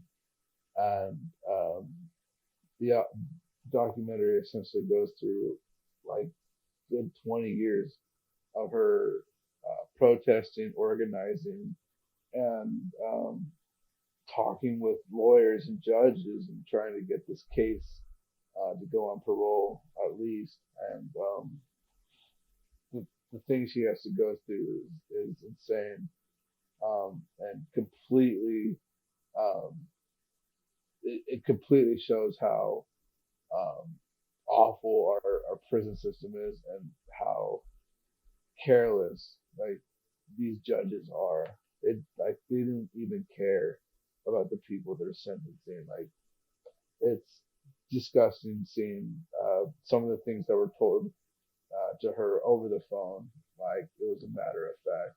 Like it was just a reality that she had to accept that um, this person's life is ruined and there's nothing else you can do about it. And to say that I got emotional multiple times in this movie is an understatement. And I'm starting to feel it again right now. But seeing seeing a rise in civil rights this year, and motivating myself to attend these protests for Black Lives Matter, I it filled my heart, it filled my mind, and I feel like if I'm not doing anything in this world to contribute, I should at least contribute to something that matters. And right now, the most that matters is um, restoring Black lives in America and making them comfortable because it's been way too long, and and Black lives have suffered way too much. And that begins with abolishing our prison system and reforming our police. Um, and time. I feel like um, doesn't say enough about that, but it says enough to tell you that this experience is unacceptable. And yeah, I, I highly recommend Time. This is a documentary, but it is my number one movie of the year, man. Like it's hands down the best thing I ever saw this year. Yeah, this movie has been on my radar since before it came out, and I'm pissed at myself honestly for not watching it. I still haven't seen it. I'm honestly pissed at myself for having not seen it yet. I really need to. It looks so beautiful and I've been saying so often, honest and the truest sense of this movie, absolutely. Um, Yeah. and I need to watch it. Absolutely, there's some great words on it. The woman in this movie, Sybil Fox Rich, is basically the woman that you follow throughout. She's incredible. She's so inspiring. She's like I don't know, man. To have I don't know what in her made her the way she is, but she's just an amazing woman who doesn't stop fighting, and it's so inspiring, man. Like the shit she's gone through, and I'm not gonna spoil the ending of this documentary, but something big happens, and the yeah, like that the moment at the end, um, you're just gonna be in tears, man. I don't know what else to say. But, Yeah, yeah, yeah, I beautiful, recommend important Time. movie. This is Garrett Bradley again. I'm not really sure other movies they've I done, believe it's on Amazon Prime, but isn't this it? was. Oh yeah. Yeah, right on. Oh yeah. That is your Incredible number one, movie. brother. Yeah, so we reviewed it on the podcast a while ago. I went with for number two the first movie that I watched of this year, 2021, actually, um, that affected me in all the right ways in a happy, motivating, beautiful way.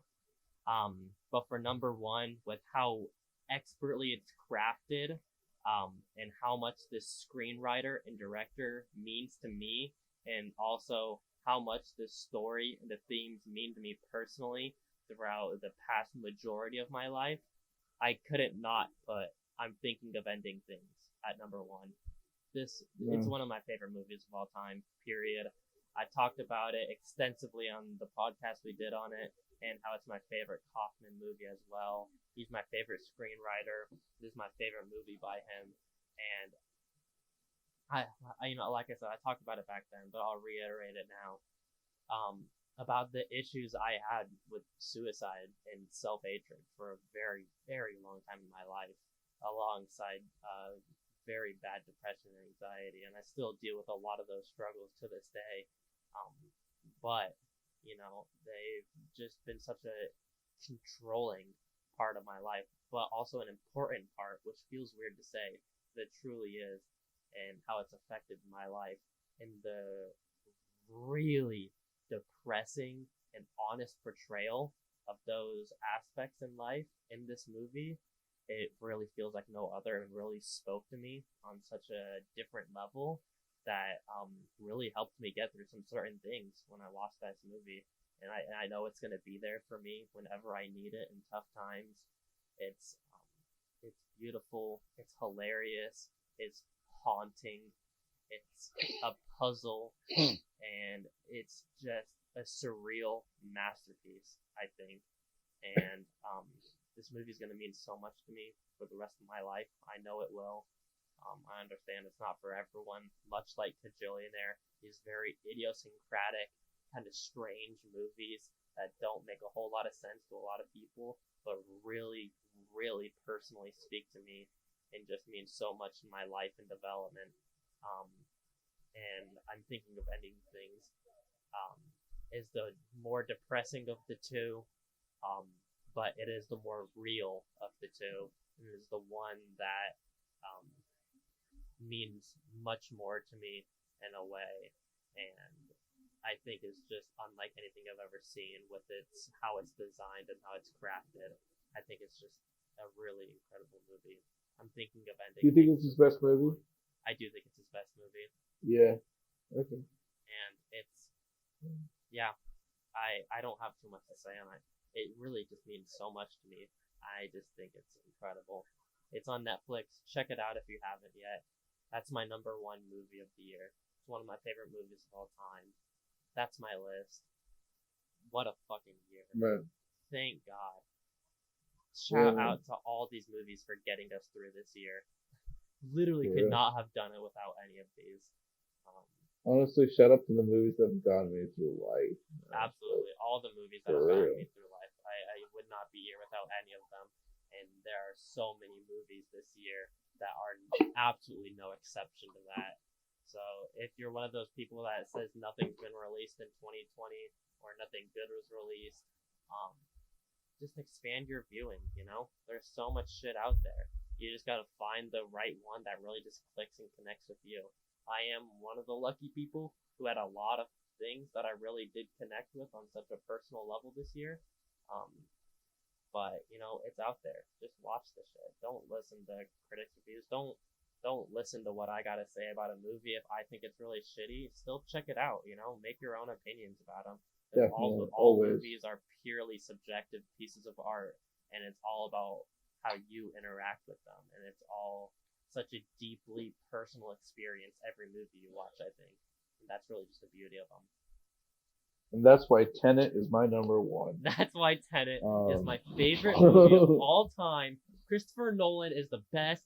He needs to do a remake of 2001: A Space Odyssey. I agree.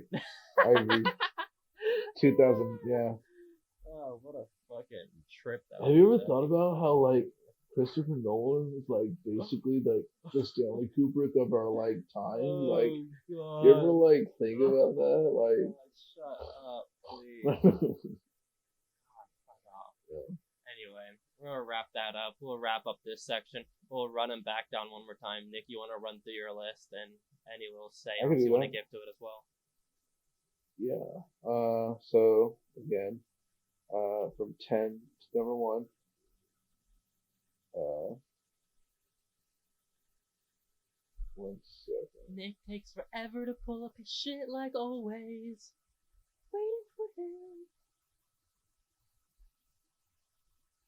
Does he got it? This motherfucker. I'm So gonna sorry. keep Okay. singing to fill this Are you space. singing? Okay, good. From 10 to 1, I had Invisible Man, Palm Springs, Run, Possessor, Ma Rainey's, Sound of Metal, She Dies Tomorrow, The Wolf of Snow Hollow, Never Rarely, Sometimes Always, and Time. Nice.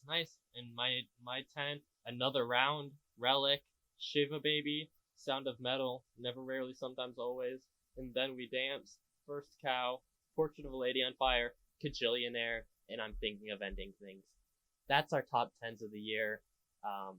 You know, That took a long time. yeah, fucking comment whatever you think about our list and whatever your top 10s are of the year, whatever some of your favorite movies are. We're going to go into our little intermission break as always right now. We'll be back with our thoughts on Wonder Woman 84. Stay tuned. Hey, different intermission audio. What the fuck?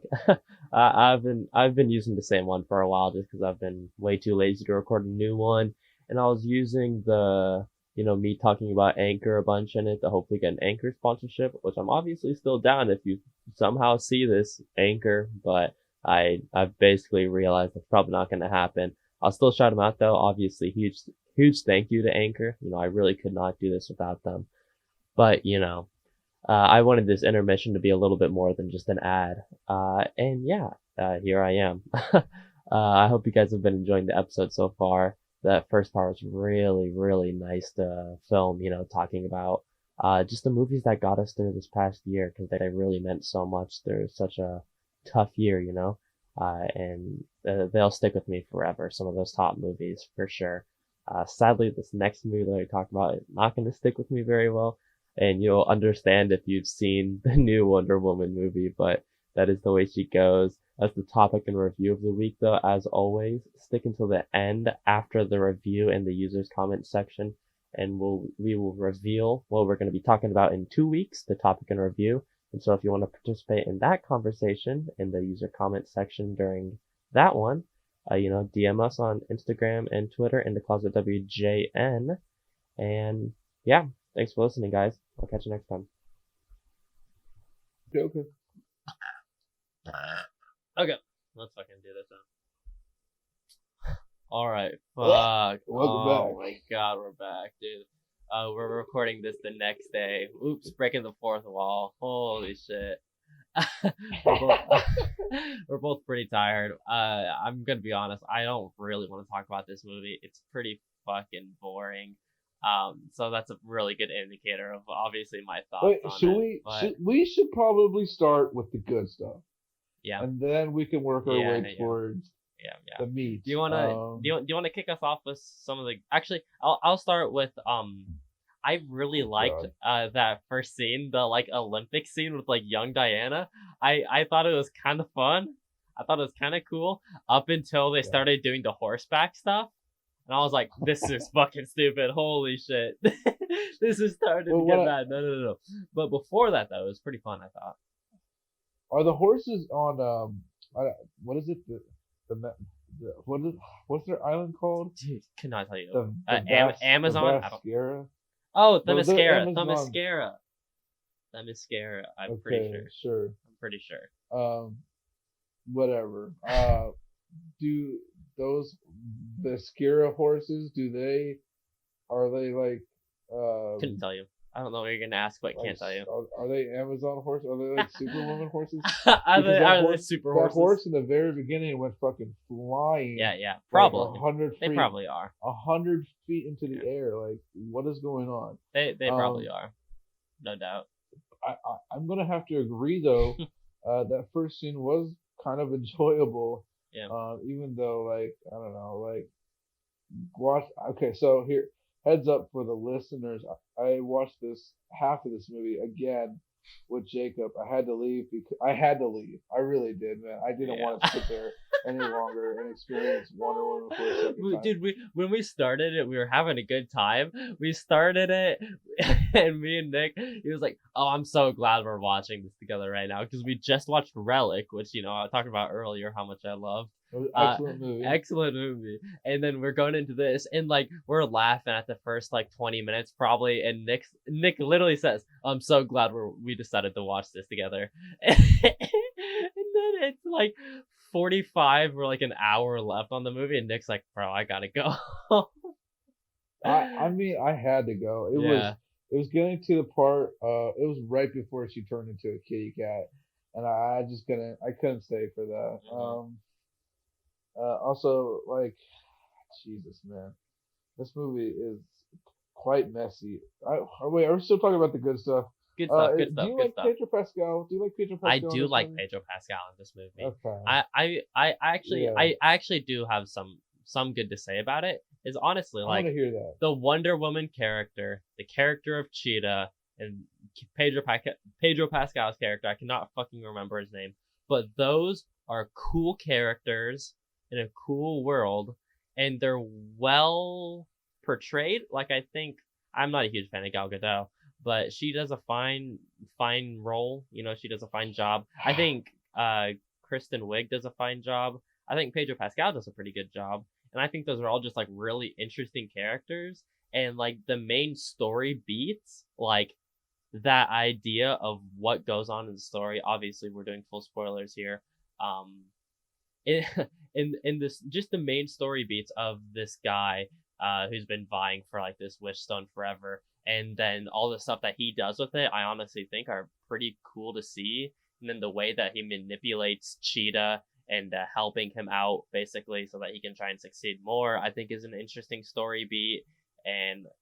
But sadly, it's just like not there. It's just like such a hollow story, and just like really poorly written. But it has all the main story beats and like just like structure. When they did like the 9 cards of it, just like listing all the big story beats of the movie and like character beats. it's like, oh, this is fucking good. Let's throw a bunch of fucking money at this, obviously, because these seem like good beats, and I think they have some merit to them, and they could have been done, but the writing, ooh, obviously, we'll get into that a little bit more about why it's just so bad. I mean, you can get into it right now. What else? What other good things you have to say? I'm trying to think. I don't have many good things to say about this. There's not a lot. That's the thing. Is like, I do like Pedro Pascal. Like I said, he is by far the best part of this movie. I think so too. I have to agree with that. The only thing I found disturbing was seeing him clean shaven. I don't like that. Yeah, much. Yeah, that was weird. I think it worked though. Little it kind of worked. He was a little bit weird. It definitely set his character off. That's for sure. And I'm going back what you said. I do think he was definitely the best part of the movie. Mm-hmm. I'm not gonna go too much into what you were talking about with like the character arcs. Well, you were saying you like. Like just like the main story beats is more so what I mean. Gotcha. I think it has a good story, but it's just really poorly written with how it writes the characters and then the story beats and like how it connects together, sort of. Yeah. What do you think of all the semi like 80s political politics shit that was in this movie and the way they like kind of, I don't know, weirdly like elaborated into like it was a fucking magic thing. Like, I don't know, like they was using like magic to involve like real world politics with like dictators and shit. Like, what do you think about that? It was kind of strange. I think the way they did it, specifically what you were saying with kind of involving the themes and kind of things that happen with real people during that time and trying to like kind of emulate it in this magical way, I think is an interesting idea, and I think could have been done well, and it was done decently. But the thing that I did have issues with that you were saying for sure is the way that it kind of does the 80s style. And it's mainly in that first half when they kind of lean into it, but like when they're trying to go like really like cheesy 80s style, I really don't like that stuff. I understand what they're going for. What do you mean? There's like the like bank robber scene or whatever, just like the way that it's directed and like the music. It's like super goofy. It's way too goofy and playful and doesn't work.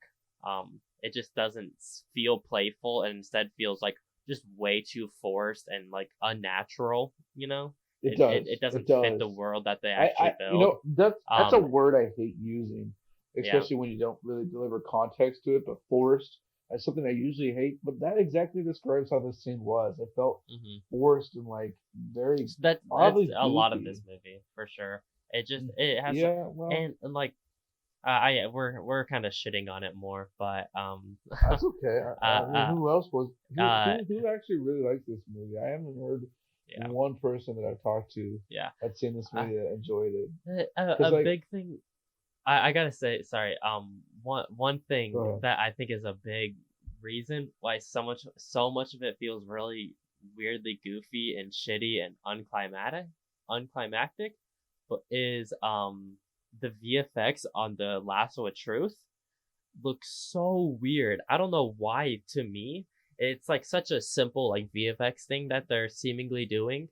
But just like the way that they incorporate it into like her moveset sort of, and the way that it looks just feels so weird to me. It really feels like a budget Spider-Man instead of like Wonder Woman using her Lasso of Truth, It actually just feels like a strange budget Spider-Man. It's really due to the animation of the lasso and like just kind of the way that she specifically uses it at times.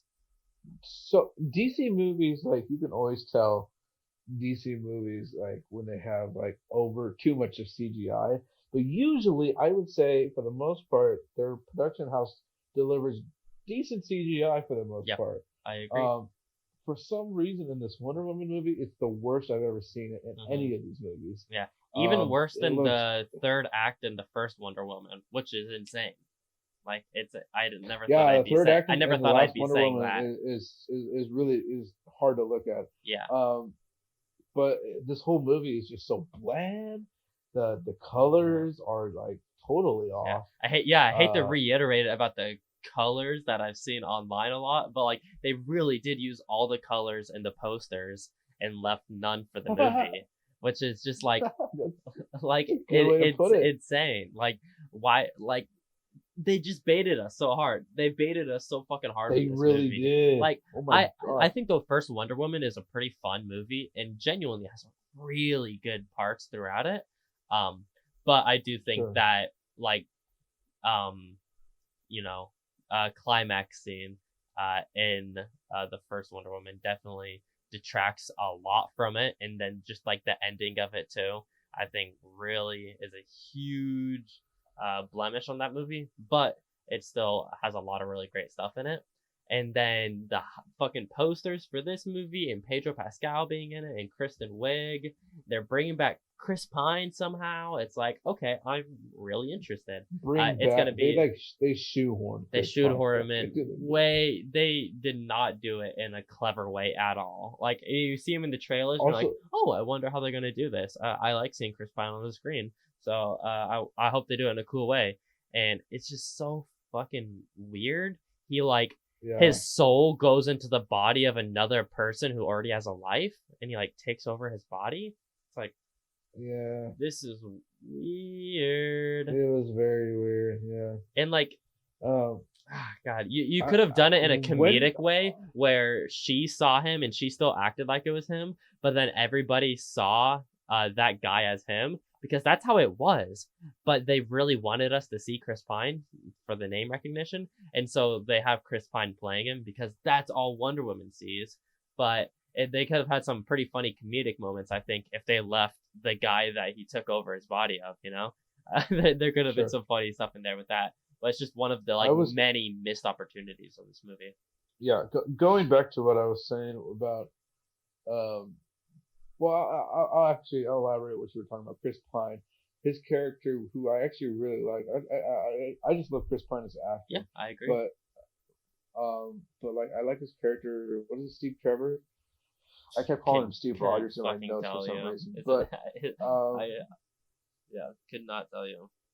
it doesn't matter anyway. I know it starts with Steve, but um his character like has zero substance, or like there's no like stakes for him, or like he's not like he's just there. He's just there to like look at things and be like, oh wow, that's cool, and like I don't know, like the way his character left the movie was exactly how the rest of the movie treated him, which Hmm. was like nothing. Like that doesn't matter. It was the easiest Yeah, thing for Wonder Woman to do in that whole movie was to say goodbye to him. yeah. Like the And like movie.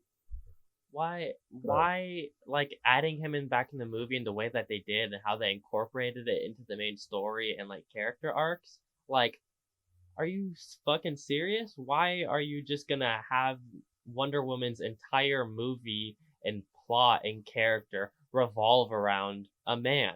Like that just is weird. Like I don't know, for this specific movie, like how they kind of did it not as much that way in the first one, and how a lot of people do see this as a feminist movie, and I'm not sure if Are you I'd call it serious? that. I definitely don't think I Why? would, but Why? I do That's some I limb do shit. know Holy crap. a lot of people who think it's like a feminist movie. And I think, It's it weird. could have been, but then they This is for all the completely make white. her This is for all the character. Yeah, white feminists, dude. yeah. But it's Uh, literally just her entire personality and arc and everything she does is because she loves this man, you know? And it's like, ugh, that's just like is uncomfy and I didn't. weird. Like why you gotta do I, that? I didn't notice that at all. Like, but that's a good valid point. I want to go back to like the visual effects. What I Yeah, was talking yeah, yeah, about. yeah. Every single close up in this movie is on her during an action sequence is literally green screen. It's very obvious. It's not good. Um, for some reason they chose to do. Um, I somewhat applaud them for trying to do big giant visual effects sequences during the daytime. Hmm. Um, It's hard. specifically It's that hard to like do. specifically that convoy scene. Hmm. Um, I just it didn't look good though, man. Like I guess there's a reason why. Like if you're gonna do something like that, make sure your fucking team, is like perfecting that shit. But it looked like some of them look like straight up Power Rangers type Yeah. shit, man. It was like not good. Yeah. Or like Marvel, which always sloppily puts together their CGI, like it looked very similar to that, and I was like shocked because before this, other than a couple scenes in a couple movies, the CGI in most of these DC movies are very impressive, but in this they were very Not bad. in Justice League. I don't know if you ever saw Justice League, but that I movie saw I is saw actually Justice the I saw worst. Justice League once. Yeah, that movie is visually the worst out of them all by far. Um, Yeah, really? yeah, I think so by far. I should It's go like back. I should not go back to that. Never mind. even way worse Um, than fucking 1984. Um, okay. yeah, absolutely. I But Yeah, I don't remember that movie too much. regardless, it's a real skill knowing how to incorporate VFX into your work. You know, you can't just be any director, and put such high level and high amounts of VFX in your movies if you don't know how to direct around it. It's a real skill to learn. People like Gareth Edwards is one who I've talked about a lot, who has an incredible talent of doing that. Also, David Fincher does as well. Just to name a few directors who have a real artistic skill in how they incorporate VFX into their movies, and sure. they tried in this movie with a style to kind of try They and go tried with it. it, and it did not work at all. And What do you think they try of? to do those daytime visual effects that look really bad a lot, It and just looks then odd. for the final fight sequence they go into a horrible night scene, and it's just way too dark with horrible PS1 cheetah running around and doing a fucking trapeze fight, which like it's just so dumb. Like just poor choices, poor writing. Just unfortunate. Yeah. Just hate to see it. There's a specific scene I was trying to point it out to you. I don't know if you caught it. I'm sure you did though. Um, the scene where Pedro Pascal um is like okay, so it's the dinner scene, like the party scene, and she's talking to Kristen Wiig, and he's like, "Let's get out of here. It's too loud." And they go up to her office to make out, Yes. Okay. Okay. and at that point in the movie, you've seen already that he's purchased that fucking wishing rock or whatever, The right? scene right beforehand, like one or two scenes right beforehand, Hmm. you see proof It's that he missing purchased the rock and it's not and there it's gone. anymore. Yeah. And then in the next scene, it's on her Kristen Wiig's desk still, and he's like sneaking to try to get it, but the movie's already told me that it's his. And then they have another scene where Gal Gadot's like, "What happened to it?" when she already knows what happened to it, and it's messy, one messy of the writing. one of the many just like horrible continuity errors in this movie. Another one that's really blatant and annoying is in the very end they establish a few scenes earlier about how the lasso of truth can not only make people confess the truth but they can also see the truth and see shit, and she wraps it around Chris Pine and shows him things that she remembers about an ancient warrior. And then later on, you see her wrap the lasso around fucking Pedro Pascal's leg so she can like talk to the world where he's talking to the world. That's right there. There's a little bit of a weird thing of he's like standing in this glowing blue circle in the middle, which they never address that is a thing to like reach out to all the people. They showed and stated that Like the thing that was being broadcasted to all these people was the fucking sound stage over there with the cameras and mics and lighting that was over there. But then when he walks over to the blue circle in the middle of the like war room esque area that's connected to the sound studio, um, for some reason that's also broadcasting to the world. So that doesn't make sense at all, really. But No. they're doing the lasso of truth thing. That's all right. And then the kid starts calling daddy, and then everyone in the world hears that, and it's like, what is happening? What do you Yeah. mean? These are Yeah. completely unestablished random rules that you're making up that don't make sense, aren't fleshed out, and Definitely. like contradict things Their first earlier, mistake. which is just Their horrible. Like, the why? first writing mistake that led to all of that was making him the stone. They could have done so much other stuff with the stone, but that they just used it as him using it. And like I did Actually, not like the way they handled him, like trying to get people to wish for him and shit. Like it was just it got to unbelievable points of like I know it's a comic book movie, but like base it in some kind of reality that makes I sense. gotta be honest, I actually do enjoy that. That is a thing that I like, is that character Okay, and how he becomes the stone and the way that he uses it. I actually think that's a really plus side of the movie, and I think those scenes were kind of interesting, like just watching him manipulate all these people and get all of his gotcha. greatest wishes. I think that's a really interesting character in itself.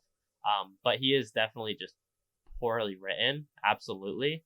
But I think it could have been done maybe better. Obviously, just writing him better in a way of, Sure. say, he was more of like a master manipulator and such like that, and he's more like suave and such, and he's kind of like winning over all these people and just like getting everything he wants to these wishes. Like, just would have been a little bit more interesting.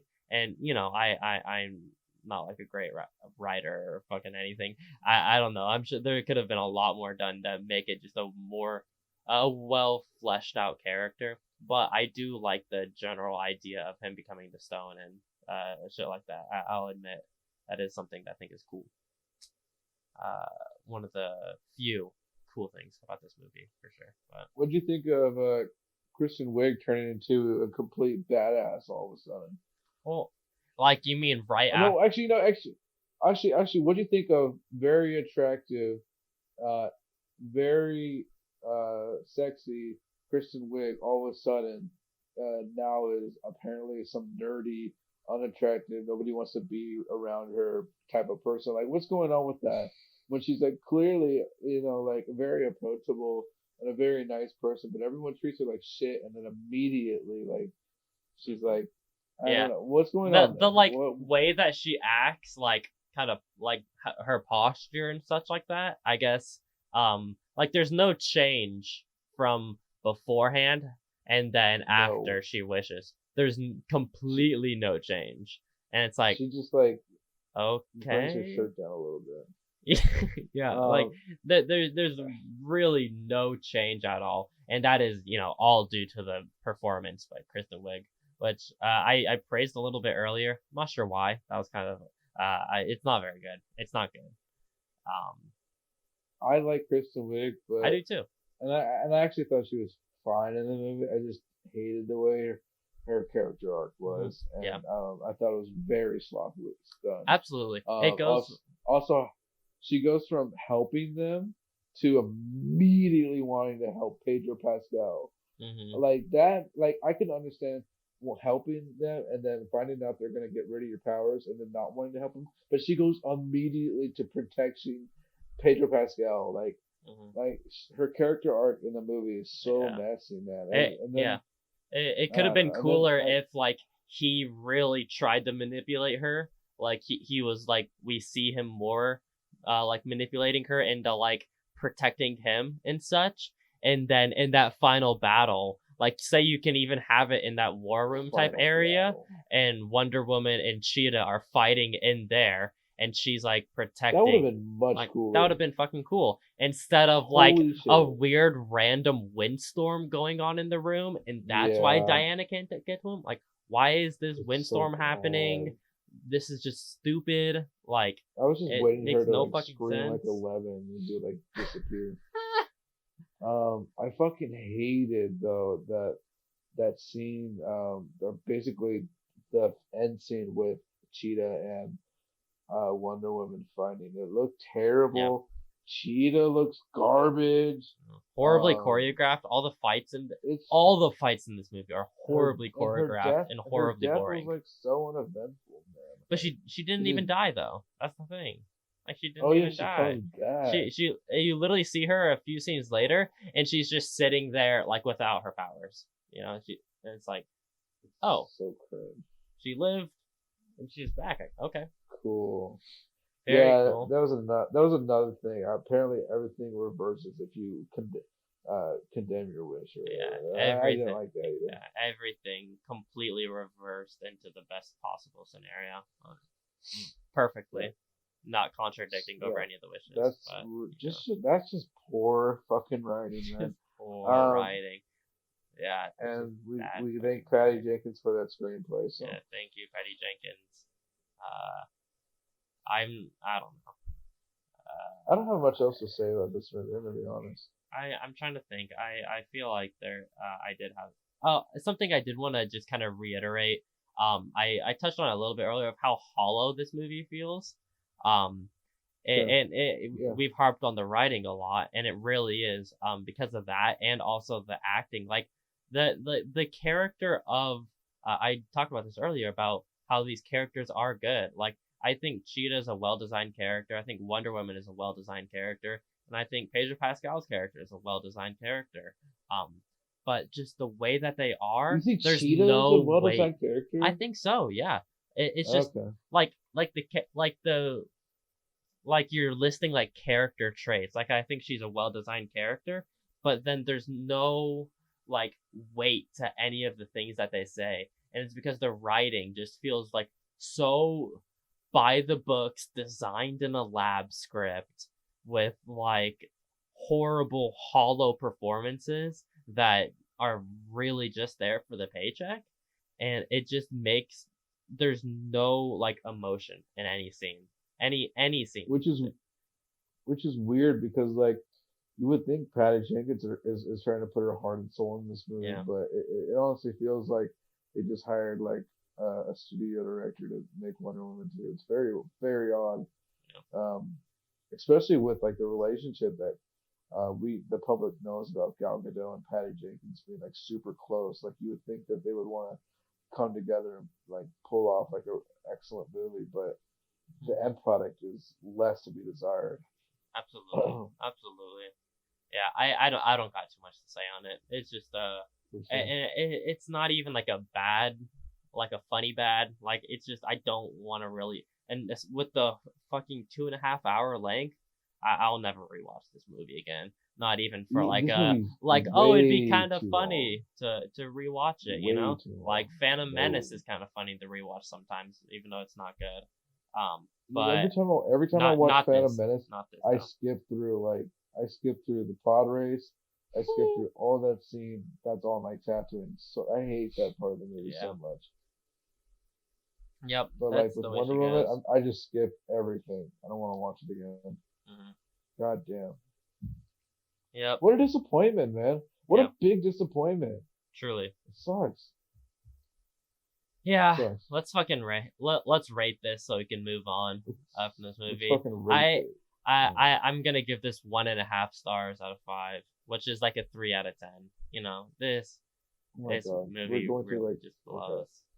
I'm going that low. I was originally gonna go with a 2 stars out of 5, but no, the 1.5. It's just such a there's just no actual care into this movie.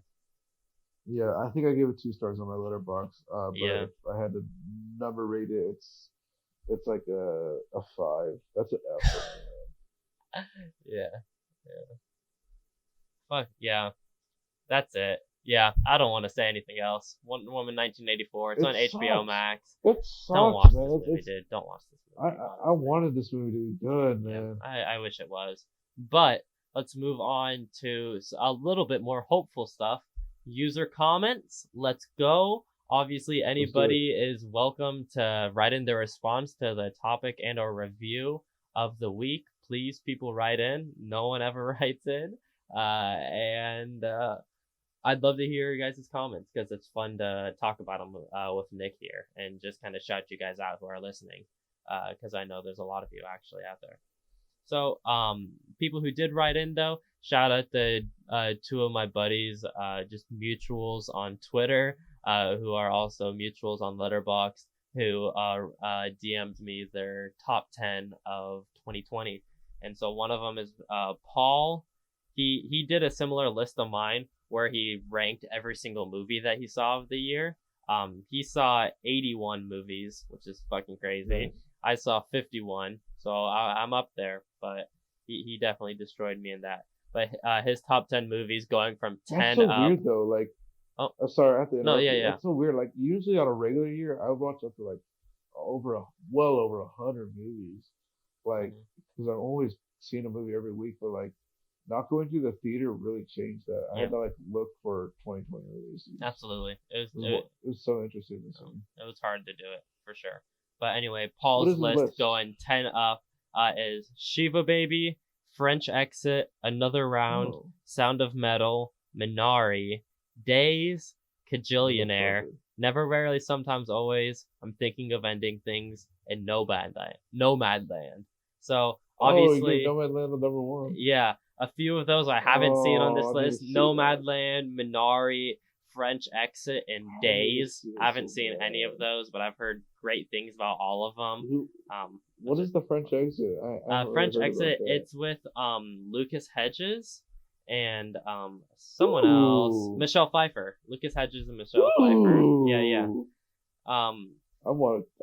I just like both of those. It sounds like I don't know too much about it besides that, but it sounds cool. But a lot of the other movies, I'm thinking of Ending Things, Never, Rarely, Sometimes, Always, Kajillionaire, Sound of Metal, Another Round, and Shiva Baby are all on my list. So very similar tastes, I guess. I haven't seen Shiva Baby, but everything else on there is excellent picks. Mm-hmm. And I haven't seen Nomadland. But you haven't seen Kajillionaire either, but yeah. Oh yeah, I haven't seen Kajillionaire. Yeah. I've heard you talk about it. So. But I'll see that when I can. When those movies will be getting released online sometime in the coming months, I'm sure. So I'll be really looking forward to those. Maybe those will end up going on my 2021 year-end list next year. But I hate that.